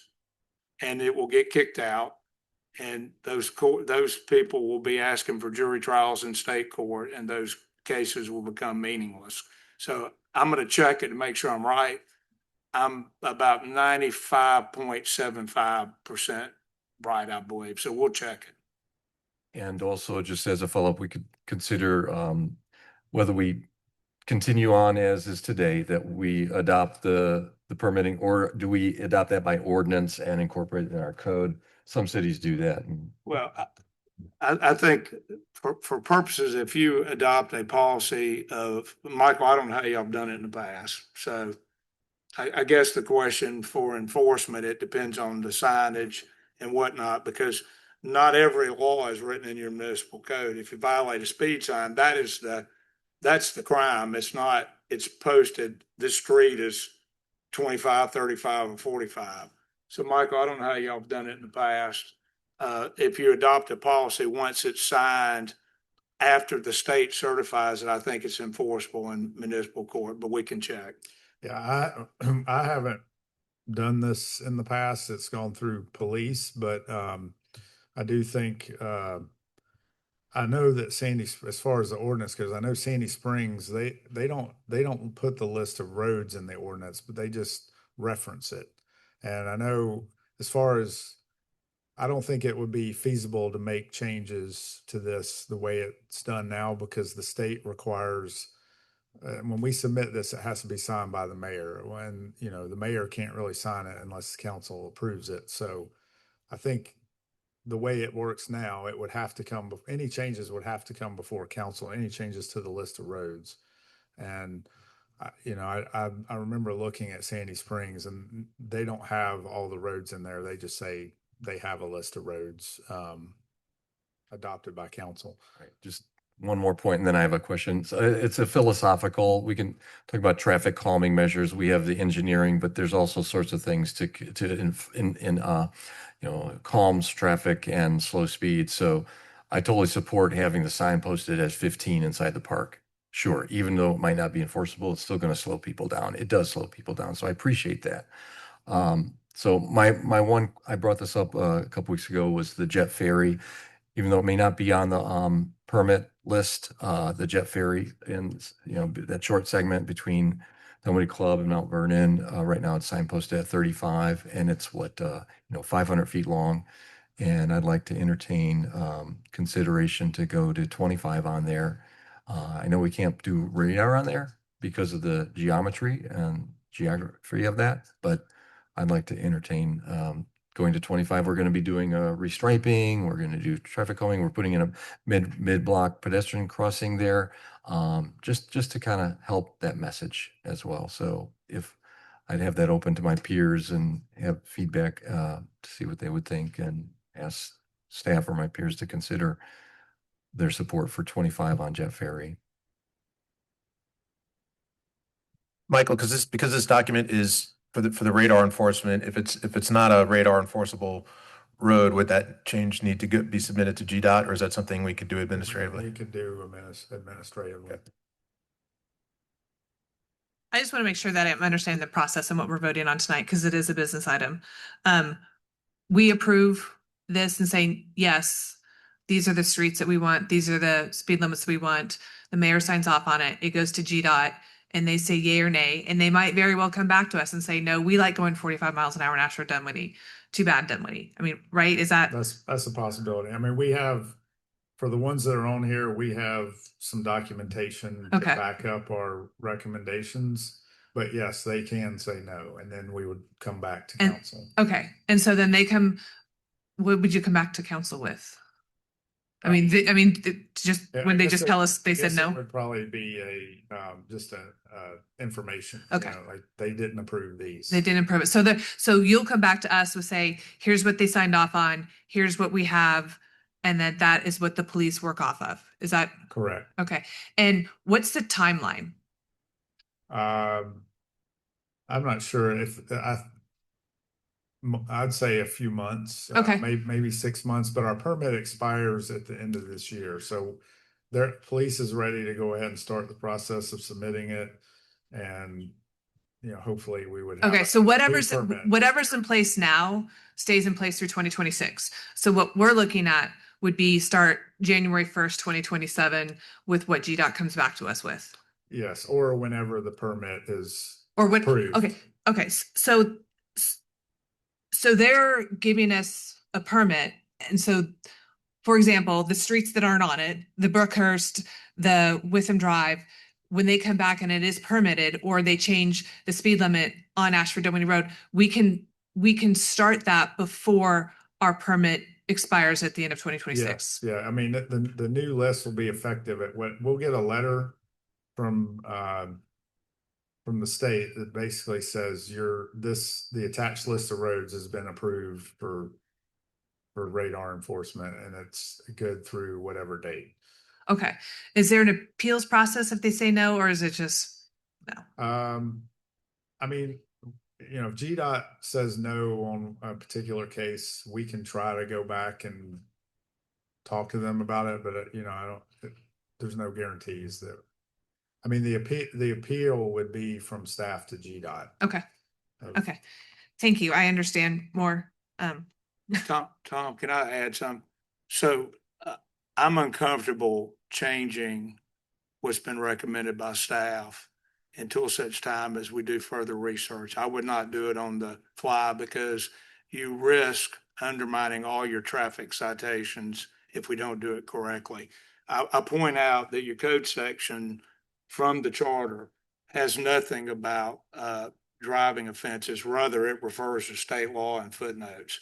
All the criminal penalties are established under state law and the footnotes, Joe. So I would prefer to adopt what we know is enforceable until we do some further research. When we start, even if somebody else may do whatever they may do, but you get a good lawyer in a criminal case and they could potentially undo all your criminal sanctions. I would be very cautious about that as we sit here tonight. So I don't know, Michael, what the time frame is for approval, if it can wait, or if we need to go with what staff has recommended within the guidelines. I would stick with those guidelines until we get confirmation that we're not about to blow up our whole driving offenses because we do one thing on one street. I'm just telling y'all, I've seen it happen before.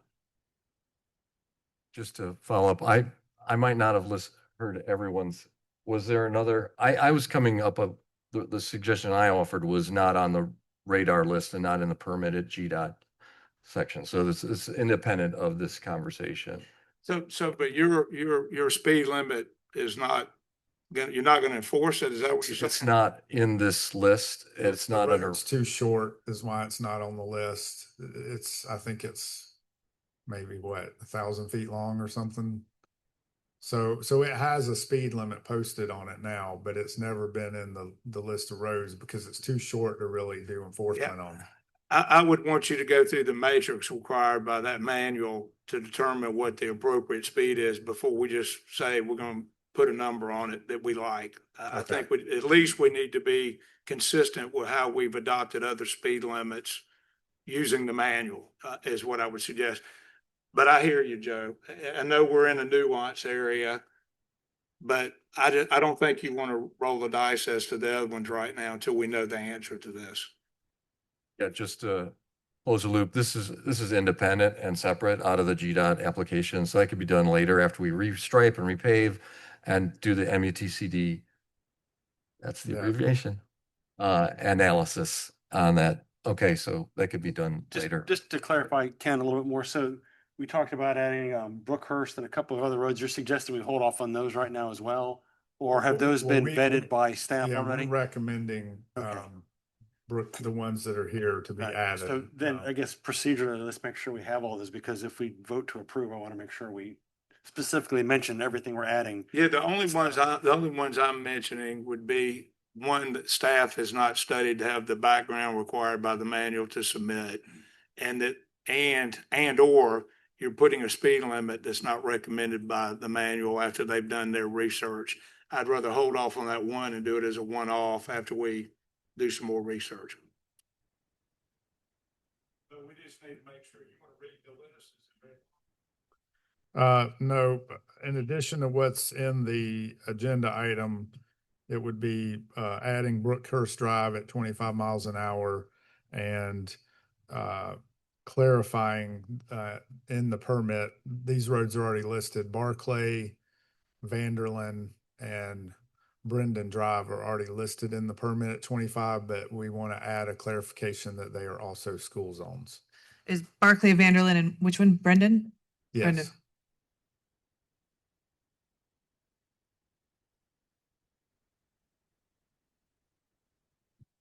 Catherine, any questions or comments? No comments. Thanks. Yeah. I'll make a motion to approve the permit renewal as in our packet with the addition of Brookhurst Drive at 25 miles an hour and clarify that Barclay, Vanderlyn, and Brendan are 25 miles an hour, but are in fact in school zones. I'll second that. Okay, we have a motion and a second on the floor. Any comments or questions? I'll call the vote. All in favor, say aye. Aye. Aye. Any opposed? Seeing none, that passes unanimous. Thank you, Michael.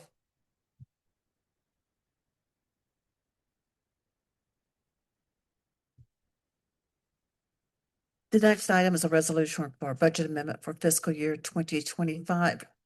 Richard Plato. Sure. Good evening, Mayor Pro Tem and Council. So this is an agenda item before you in resolution to align the 2025 budget with unaudited preliminary 2025 actuals. To just hit some highlights here real quickly, general fund is increasing ever slightly about 1%, and actually within the general fund, operating revenues with operating expenses within the general fund came in about 95% of budget. So there's not really a ton of adjustments that need to be made there as well. What all that equates to is that we will not be budgeting a use of fund balance in 2025. And so fund balance will stay at about 10 months of operating expenses will be left in reserves at the end of the year is what we're anticipating right now. I'll walk through a couple of these and some of the other funds real quickly, just to touch on them. Revenues, again, within the general fund, there's two that we're adjusting: electric franchise fees and insurance premium taxes. Within the general fund operating expenses, we're adjusting a couple of departments: city council, finance, legal, facilities, and economic development within those. Going through kind of the other funds. So in the memo, I tried to put letters by each one to try to correspond to the resolution. So hopefully it's easy to follow, but G and H are adjusting our confiscated asset funds, aligning again actuals with budget. In I is an adjustment to the E911 fund, and that is the one that I do want to point out. We will be using fund balance in E911 in 2025. Revenue has continued to be very flat in that fund, but operating expenses continue to go up. Chatcom, I think we saw a 10% increase last year. So something that we're monitoring and keeping an eye on, but we will be using fund balance in the E911 fund in 2025. J is adjusting CARES 2. We're just about done with that. 2026 should be the last year that we actually spend in that, and then that fund will be done. ARPA K is ARPA 1. We actually did complete all spending in that in 2025, so that all ARPA proceeds have been spent now at the end of 2025. ARPA 2 is L. That's close to being done as well. I think we might be done with that one at the end of this year. There's not a lot left in it, mainly for Safe Streets is what the majority of the funding is related for in ARPA 2. I won't go through every grant. M through U is adjusting grant activity. So for all the grants that we had through the year, we're adjusting actuals, meaning that almost all these grants work as reimbursement grants. So we incur the expense, we pay it, send a reimbursement request to the granting agency. They send us the funds back, basically. So this is aligning all of that activity with what happened with our grants during the year. The last two, hotel motel funds, revenue came in stronger than expected there as well. So that 8% tax is split amongst the city, Discover Dunwoody, and then some stays within that fund for tourism related projects. And then the last one is adjusting the municipal court fund. So those are all the adjustments that are being proposed. The audit did start today, was the first day. So we have published we have sent a trial balance to them. So I anticipate this being what I plan on is the final adjustment, the only adjustment needed for 2025, depending on how the audit goes. If there's an adjustment that they discover, there could be something that I would come back for, but I anticipate this to be the only adjustment. I'm happy to answer any questions. Thank you, Richard. Before I open up for questions, I just want to clarify one thing, just so that it's crystal clear to the public. When you talked about the 911 fund, sure, and the use of fund balance, actually 911 has its own revenue source. It comes from cell phone bills. I believe that rate is established by the state. But the use of fund balance there is specifically from the 911 fund. It is not from the general fund balance. It is from revenues from previous years that had not been used. So that is correct. That's a special revenue fund. As with all funds, it's a self-balancing fund. So it's got its own balance sheet and income statement. It carries its own fund balance. And so, yes, we are using it there, but it's a self-sustaining fund. Yes, that's okay. Thank you. I just want to clarify for the general public so they understood that. Are there any comments or questions from council? Just thank you, Richard. I appreciate your attention to detail because that's the kind of business you're in. Good footnotes. It helps lay persons to interpret. Thank you. Thank you. Sure. Move to approve. Second.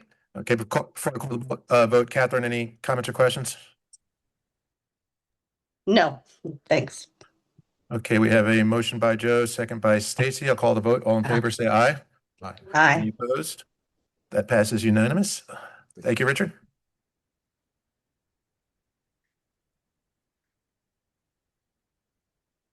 The next item is Dunwoody Nature Center Commissions, Councilmember Luttenbacher. Good evening, Mayor Pro Tem and Council. I am pleased to bring forth the commissions from the Dunwoody Nature Center. Can somebody please put up the drawing that was in the packet for the viewing audience?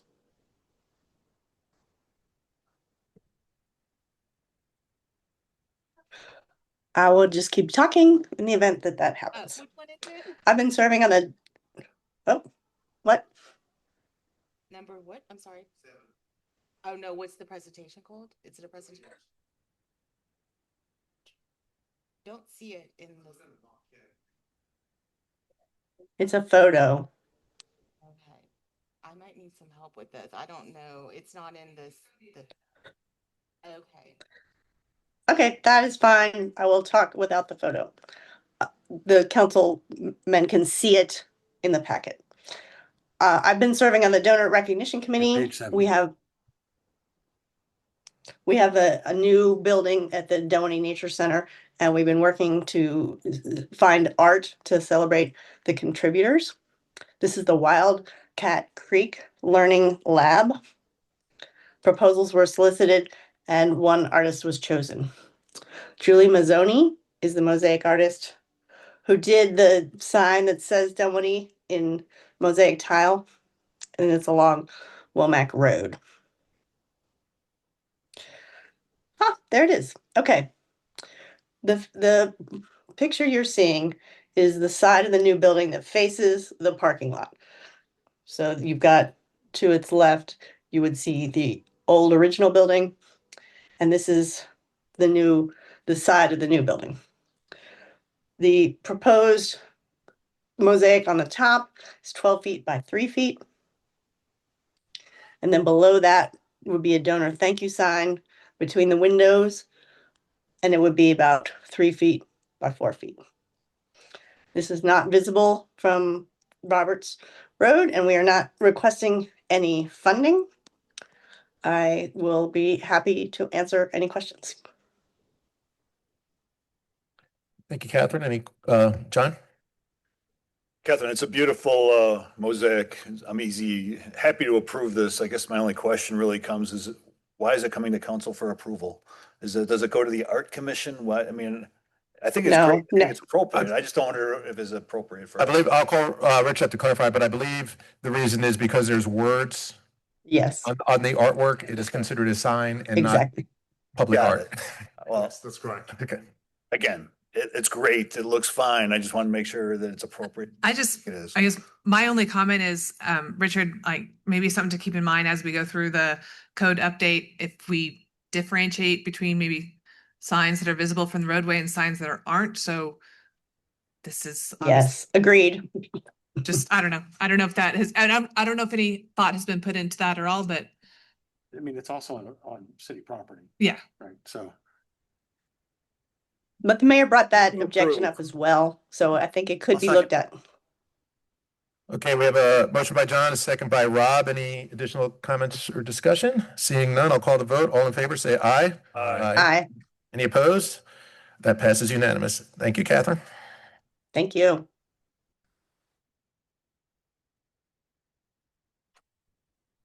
You need to read the share. Okay. The next agenda item is 2026 athletic agreement renewal amend to include month of May. Stacy Harris. Okay, so apparently the month of May is a problem for us with Eric's March, May. So in the February 23rd meeting, we approved all the athletic agreements. I made a change on the floor, but I did not. My intention was to include the month of May so they can have their tournaments. The new agreement in the packet includes all of our changes and motions from the February 23rd meeting, and now includes that they are allowed to have tournaments May through July and Indigenous Peoples Day weekend in October. And that's what specific contract are you talking about? This is for the Dunwoody Senior Baseball Athletic Usage Agreement. Move to approve. Second. By John, second by Rob. Any questions or discussion? Seeing none, I'll call the vote. All in favor, say aye. Aye. Any opposed? That passes unanimous. Thank you, Stacy. And that completes our business items for the evening. We'll move on to our discussion items. Michelle is up first. We'll discuss the Perimeter Center East Path conceptual design.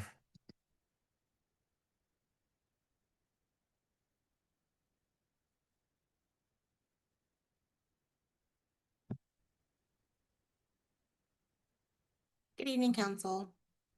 I am here to present the concept for the Perimeter Center East Path.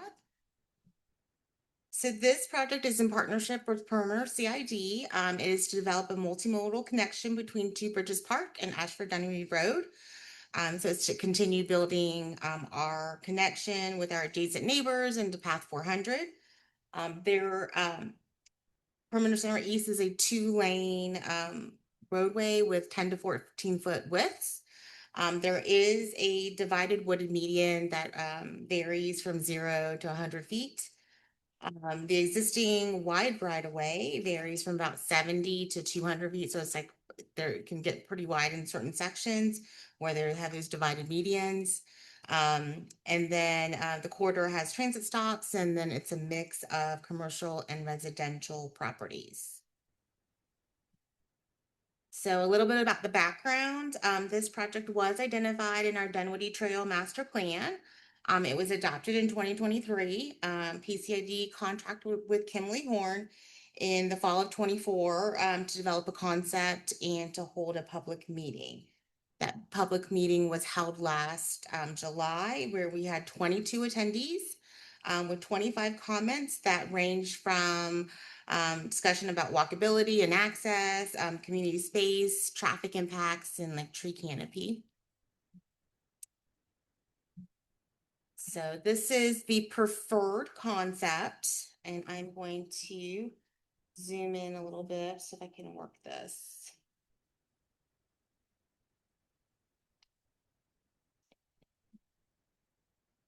So this corridor has a low volume. It's low volume and low speed. It's 30 miles per hour. So this is the initial phase where we're approaching it using like a cost-effective approach to making these improvements. We will reconfigure the lanes with signage and striping to create like a safe space for cyclists and pedestrians and vehicles, all within the existing right-of-way. So just wanted to point out that the majority of this construction will happen within the existing right-of-way. So I want to start here at the intersection of Ashford Dunwoody Road. So we are proposing to mostly keep the existing lanes in the existing configuration. We will be adding a proposed shared use path on the north side.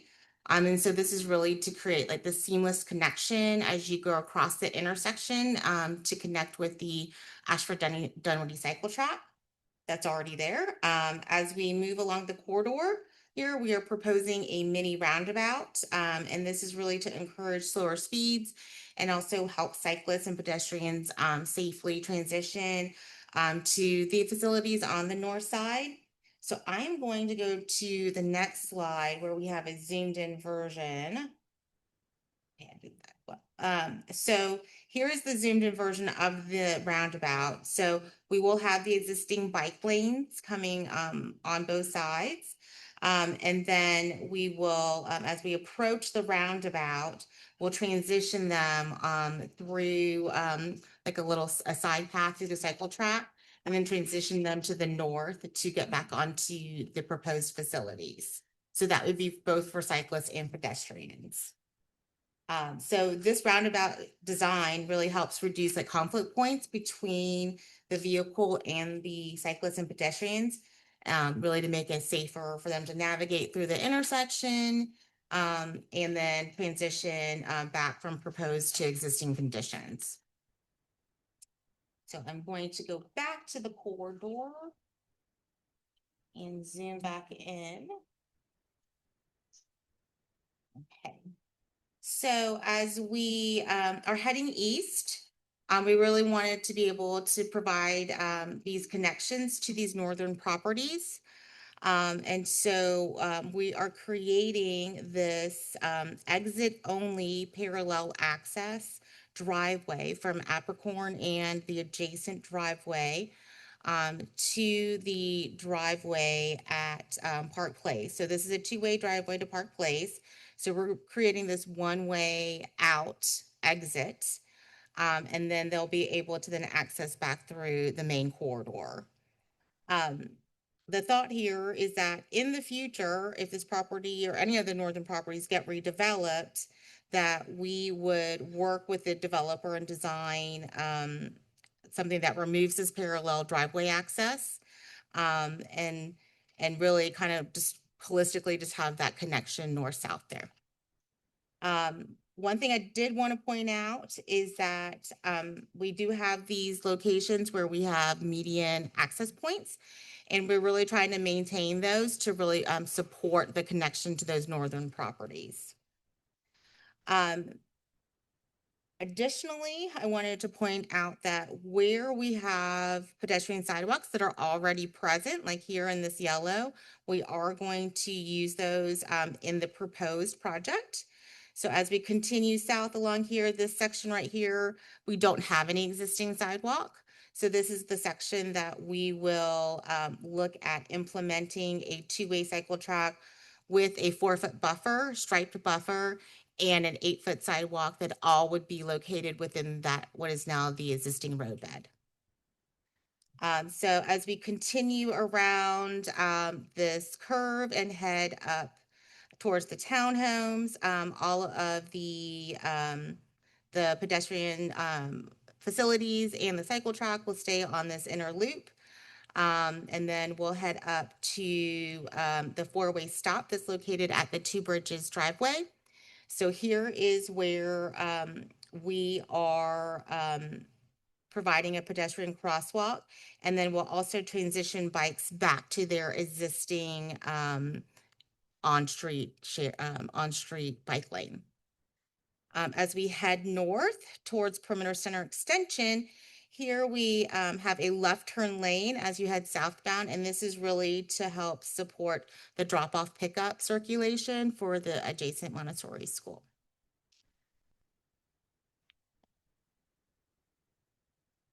This right here is the typical section. So this is the typical section that we would be proposing for those areas where we don't have any existing sidewalks. So we'd have the 2-lane cycle track, we'd have the 4-foot buffer, and we'd have an 8-foot pedestrian sidewalk. Down here, we have some renderings. So on the left here, this is a rendering of the initial phase, which is really just striping and signage. And then on the right, this would be more of the final phase where it would be new concrete and curb and gutter. Talked about that one. So our next steps are that the consultant would finalize the initial plans for construction bidding, and we would be advertising by the end of the year for construction. Happy to answer any questions. Thank you, Michelle. Comments or questions? Stacy? Sorry, I was on the wrong slide. Can you go back to the big overall one? Yeah. Because I think what, some people, first of all, it's a 25-mile-an-hour street. Second of all, Richard, or maybe Michelle, how many residential units have we approved to be there at the bottom of that curve?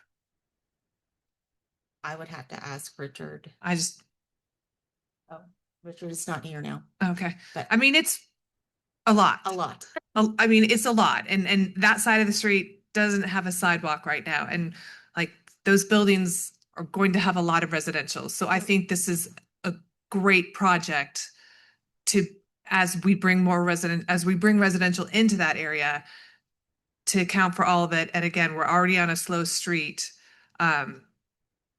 So yeah, I'm very much in favor of this project. That's all. I just wanted to remind us all how many residential units are coming.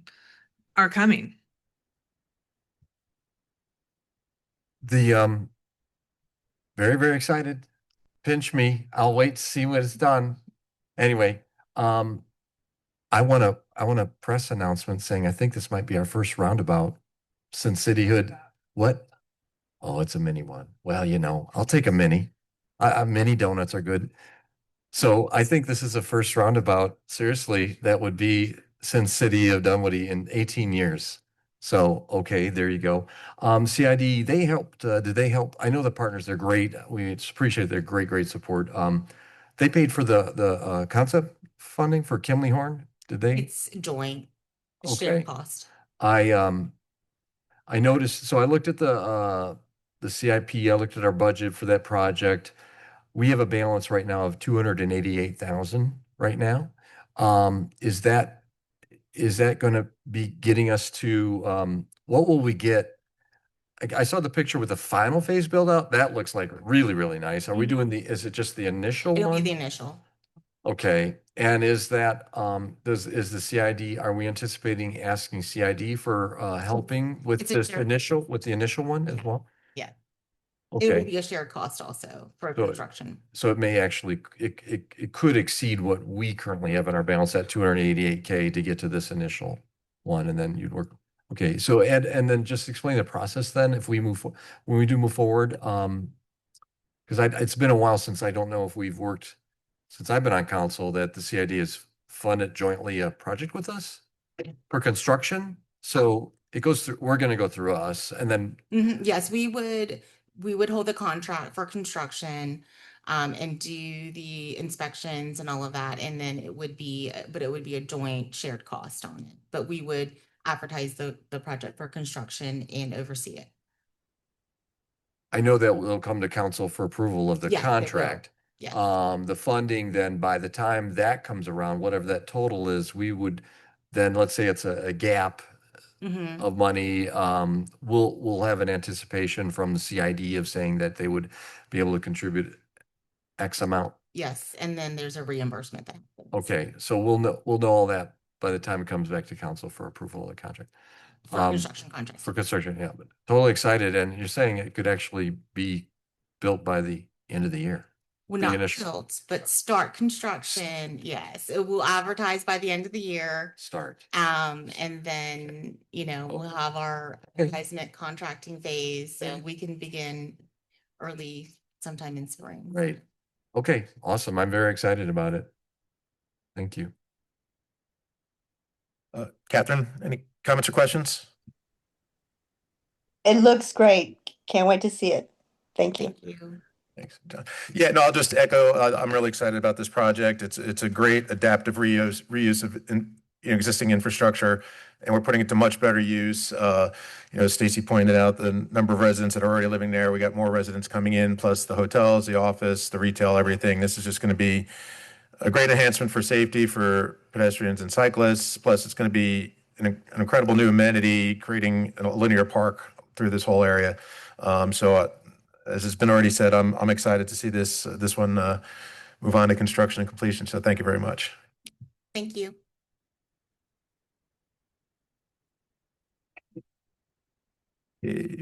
Michael, you're up. We're going to talk about tree management on-call contracts. Yes.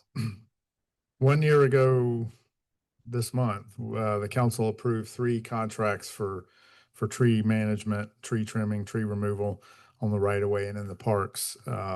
They were with AKA Tree Services, Beasley, and Triscapes. And recently Triscapes got out of that business, so we're down 1 contractor, and the other 2 contracts had it was a 1-year contract with an optional 1-year renewal. So we would like to renew the 2 existing contracts, and then we've identified 2 other tree services that we'd like to add. These are all unit price contracts. We call them up and say, this is what we need, and then they give us a price based on those contracts. So we're recommending 1-year contracts with AKA and Beasley would be renewals, and then 1-year contracts with Chartwell Tree Consultants and Elite Arbor Solutions for on-call tree services. Okay, thank you, Michael. Any comments or questions? No. Catherine? No, thanks. No.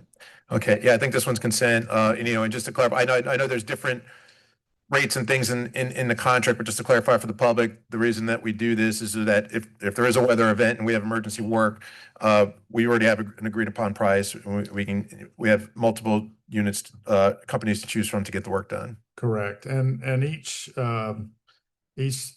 tree company has a little bit different approach. Some have big expensive equipment that they bring out. So we call one versus the other depending on the nature of the job. If it's something that needs a crane and it's real delicate, there's some tree services that are better than that and others, but it's good to have options for several. Yep, no, I agree. So we're all good with consent for this? Yes, so we can put this on consent. Thank you. And Michael, I believe you are still up. All right, thank you. The last thing I had tonight is a few years ago when the land swap was done for Austin Elementary School, and there were a lot of easements and different components to that agreement. The part of that was that the driveway coming into the nature center and the parking lot is actually part of the school system property, but they granted an easement for the city and for the nature center to use that for access. And when the nature center was planning their classroom building that's finishing up construction right now, they were part of the permitting. They were told they needed to run a new water line into the site. And it was at that point we discovered that the original easement was a little too specific, that it specifically mentioned pedestrian and vehicular access.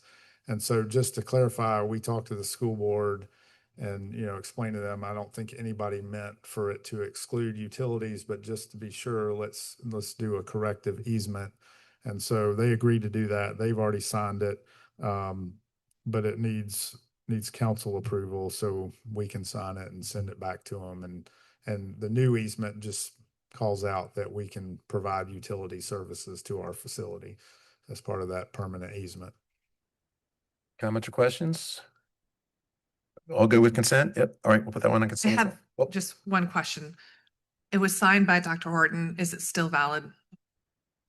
It should be, yes. Okay, good. I just, Yeah. I mean, consent, absolutely. Let's get it done. It needs to be well, done. whoever, assuming it was approved by them, whoever had authority. Okay, good. It was signed, fine. It would bind them. Okay, okay. thanks. Thank you, Michael. All right, Rachel, you're up. You get to bring us to the finish line tonight.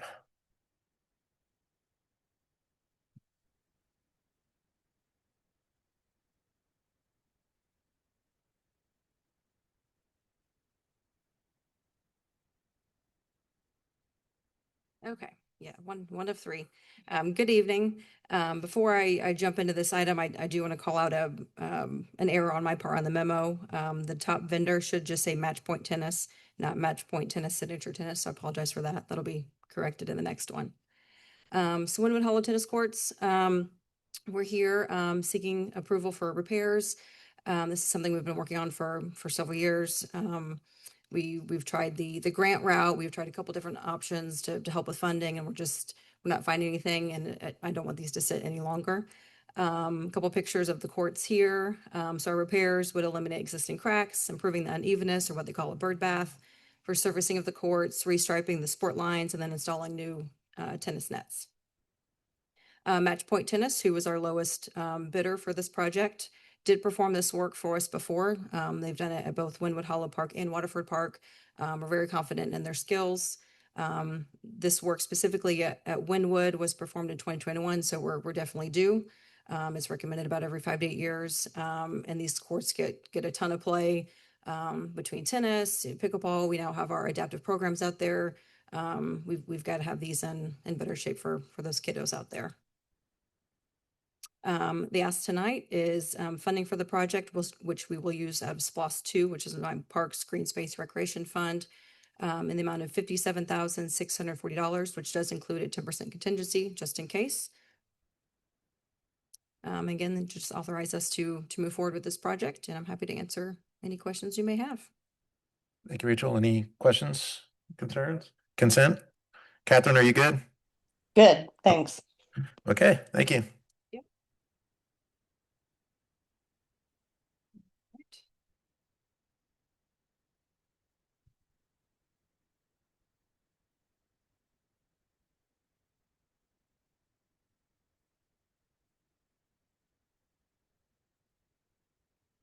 Second item tonight, again, is we're all about improvement tonight. So we have been working with a group called Kaizen Laboratories, or Kaizen for short, to update our reservation system. When I first started with the city, we were using paper. People were faxing things in to book a pavilion. We upgraded in 2017. to Civic Rec, which is what a lot of Parks and Rec agencies use. Everyone's very familiar with them. We decided to go Civic Rec back in 2017 because at the time we weren't offering as much as we do now. We were looking for something that was very straightforward, very basic, that could grow with us. So that fit at the time. We have since then just totally expanded everything we're doing in terms of court reservations. We have our internal software for, you know, the annex groups, for athletic fields, all the wonderful programs that my recreation team has included over the years.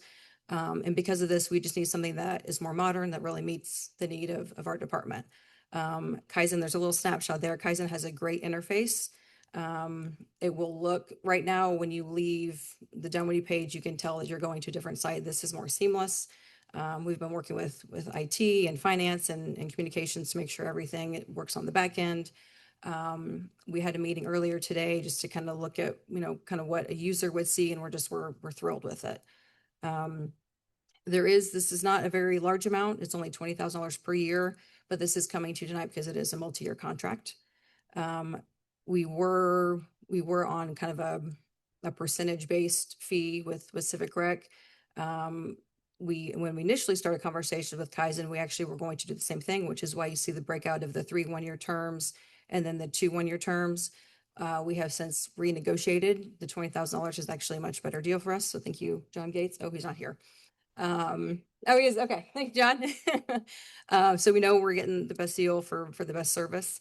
So tonight we're just here to formalize this request, and hopefully we'll have this ready for y'all this summer, showcase it. So very excited. Okay, thank you, Rachel. Yeah. Comments, questions? Joe? Or Rob, Rob, go ahead, Rob.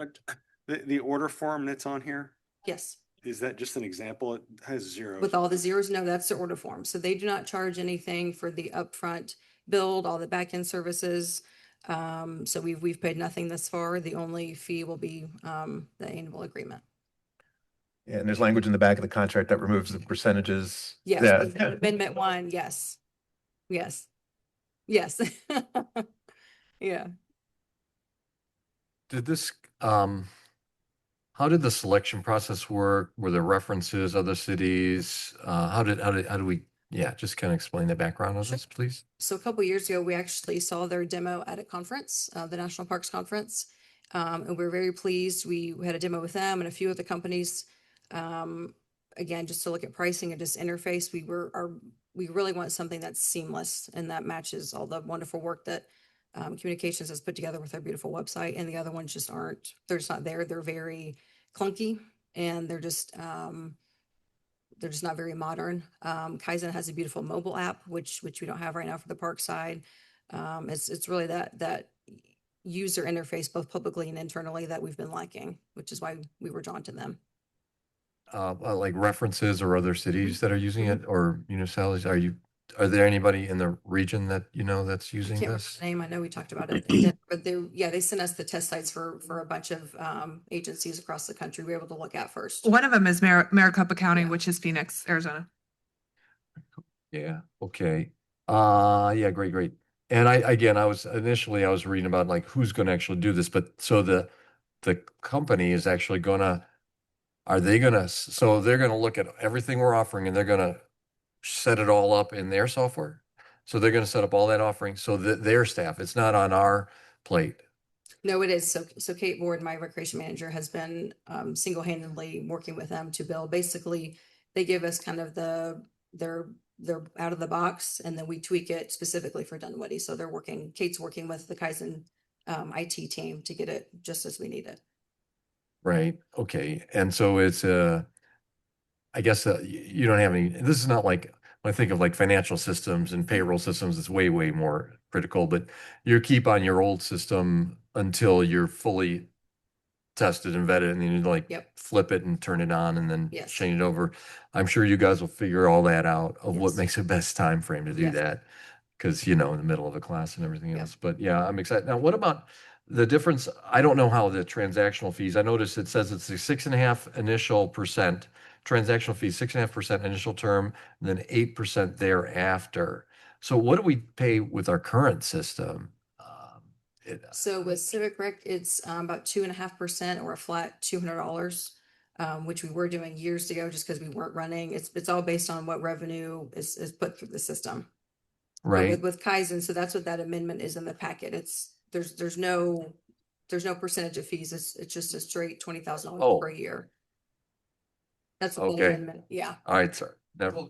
Yeah, okay, it's flat. Okay. Yeah. That's all. All right. Well, thank you. I'm excited to see this. Thank you.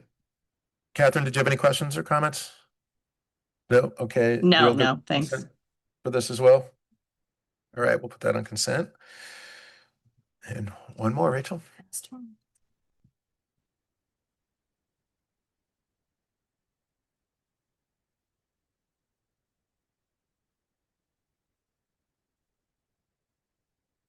All right, last one for the evening. So you heard a little bit earlier, this is for what we would call phase 4 of the Brook Run lighting system. Phases 1 through 3 have already been completed at Brook Run. That's what you see around the trail. Phase 4 would add lighting between Brook Run and Pernell Park, that area, that connection, if you will. The photo you're seeing here was taken at 6:30 just a couple weeks ago, so it's very very dark, as you can see. There's another one. Again, these are it's very dark out there. Huge lighting gap, and again, additional lighting would really increase pedestrian safety and visibility in these inlet areas. We want people to be able to use the parks when they want to, when they be out. They don't need to be limited to 5:30 in the winter and have to go elsewhere. We've been working with Georgia Power. They would have the post top lights that you see at Brook Run Park, so aesthetically it would match.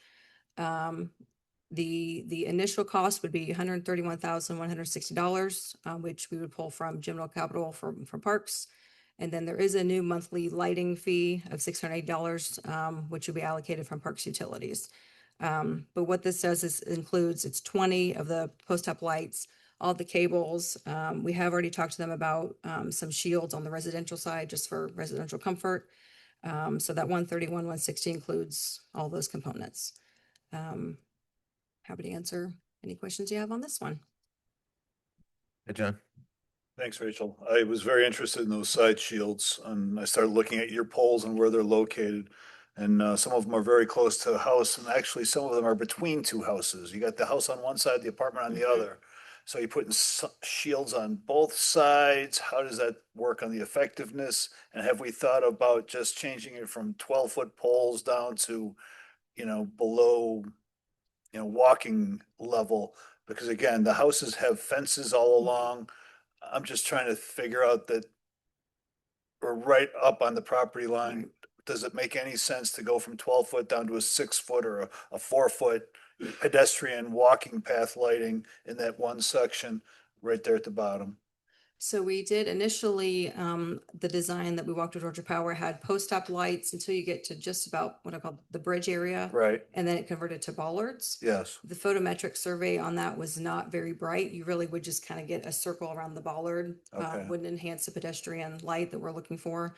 So that's why we went back to the post-up lights. Because really the bollards probably wouldn't do much in that little strip, because where they would put them would be right when you come up between the columns and the townhomes and you've got that wall. So it's even darker. No, I get it. I'm worried about the lighting in the sense on both sides. 7 poles, I'm counting the poles. I'm trying to figure out who we're blocking the light for. On some poles, I think you're gonna need to block on both sides. I don't know, I'm just looking at it from that perspective. And then over near the bridge, it's probably fine there. I'm just trying to figure out if there's anywhere else. And then the Lake Ridge area, I'm guessing the trees will block those. Those aren't an issue.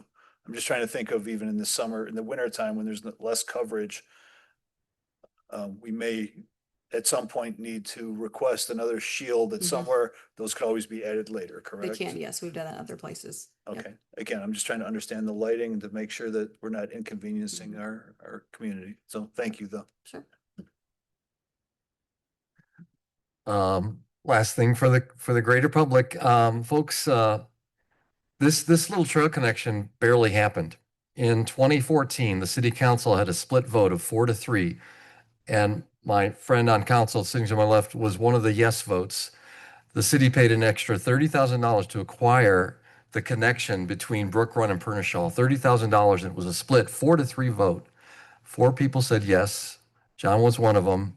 The other folks aren't on council anymore, and different mayor. So imagine if that vote hadn't happened, we wouldn't have this connection. It's just the way it's reality, right? That says March in 2014. So I want to thank John for voting for that in 2014. I'm going to continue to harp about the lower level pedestrian scale lighting wherever we put this in a path. In front of the high school, I supported it. I look at what they do in Hilton Head.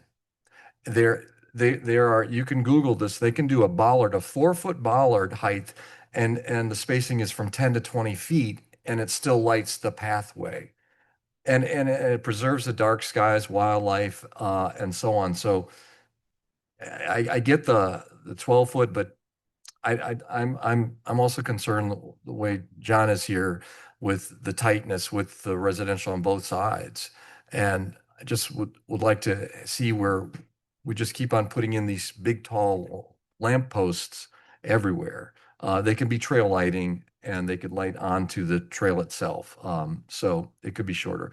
That was kind of a question, or a comment. Do we have, what hours are the lights on, even like today, the ones on the current path inside Brook Run? What hours? Brook Run's 10. All other parks are dawn to dusk.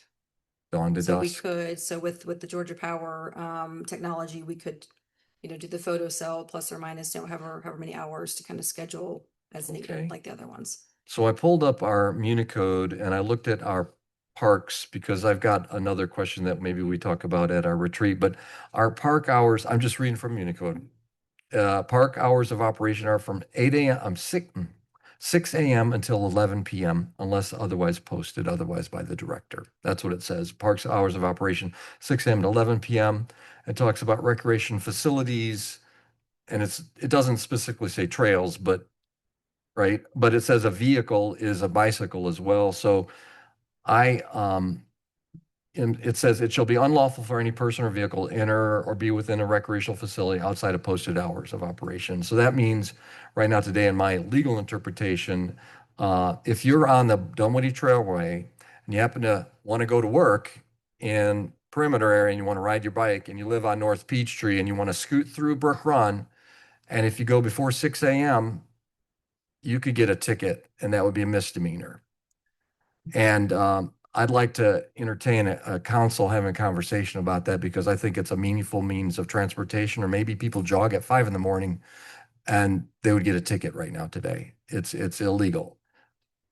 So anyway, the last that's affiliated with this project, there's a trailway sign that we put up in 2014 on Mount North Shaliford. It was part of that $30,000 project. It's the columns at Lake Ridge. You can't really see the Dunwoody Trailway. I thought that we had somewhere where we're going to clean up that signage and make We it do, look a yeah. little There's better. the original designer owes us a few files. Otherwise, we'll recreate them and go that Right. route. But yes. Okay. Yep. Thank you. Okay. Thank you. I just want to commend the citizen Kelly. You're a braver woman than I, because I would not walk on this path with no lights. So thank you for bringing it really to the forefront. And I love walking this trail, but I wouldn't do it after dark. So I think this just connects two parks. It does need to be lit. We do need to keep our citizens safe. So thank you for putting in the effort to planning it. Catherine, any questions or comments? No comments. Okay, thank you. We good with consent for that, or consent?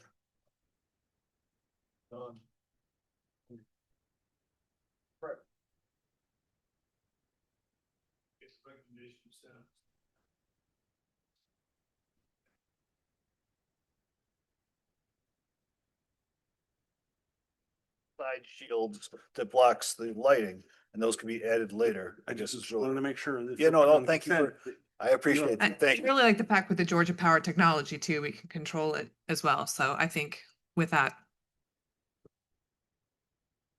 Okay, thank you, Rachel. Okay, we are now to the Then we are to the second public comment portion of the meeting. As a reminder, each speaker will have up to 3 minutes. I have one card, Mr. Norton.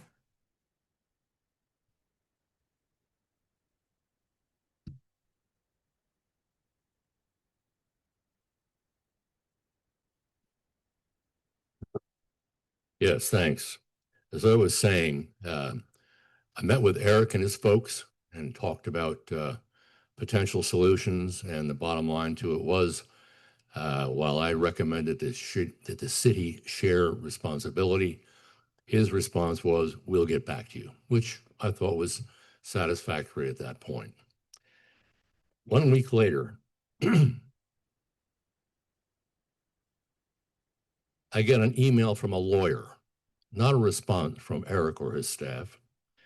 The email from a lawyer says, in part, Georgia law is clear that simply because stormwater flows from public streets into private stormwater infrastructure, that does not create any maintenance responsibility of that private infrastructure on the city.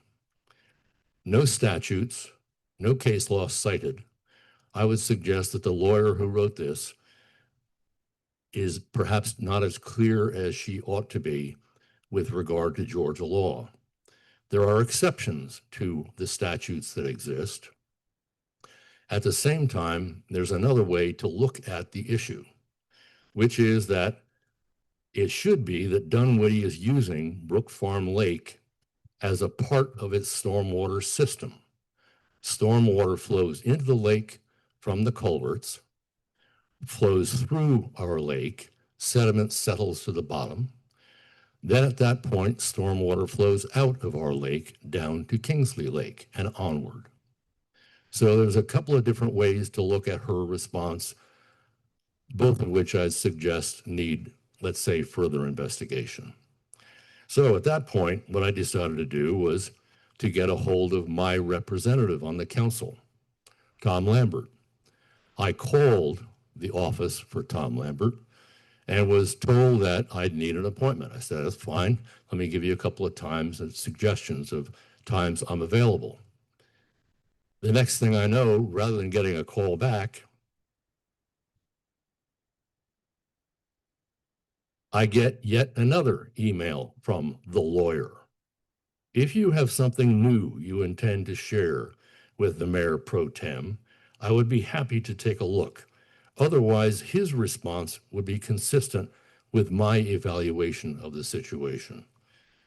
Not exactly a constituent-friendly approach is what I'd say. So I think we have a situation where sedimentation is a problem for Brook Farm, Brook Run in my mind. Brook Farm. Sedimentation is a problem for Dunwoody. It is not going away. To have lawyers initially get involved, we have not called a lawyer. Mr. Norton. We have not called a lawyer nor gone to court. But if necessary, that would be the outcome. I do not want that. I don't Thank you, think Mr. Norton. want that. Thank you, Mr. I look Norton. forward to your response. Thank you. Are there any other additional speakers for public comment? Seeing none, city manager comments? I have no additional comments. We do not need an executive session this evening. Thank you. City council comments? Happy belated birthday to our mayor pro tem and mayor. Thank you very much. We do share a birthday. Catherine, any comments? No, thanks.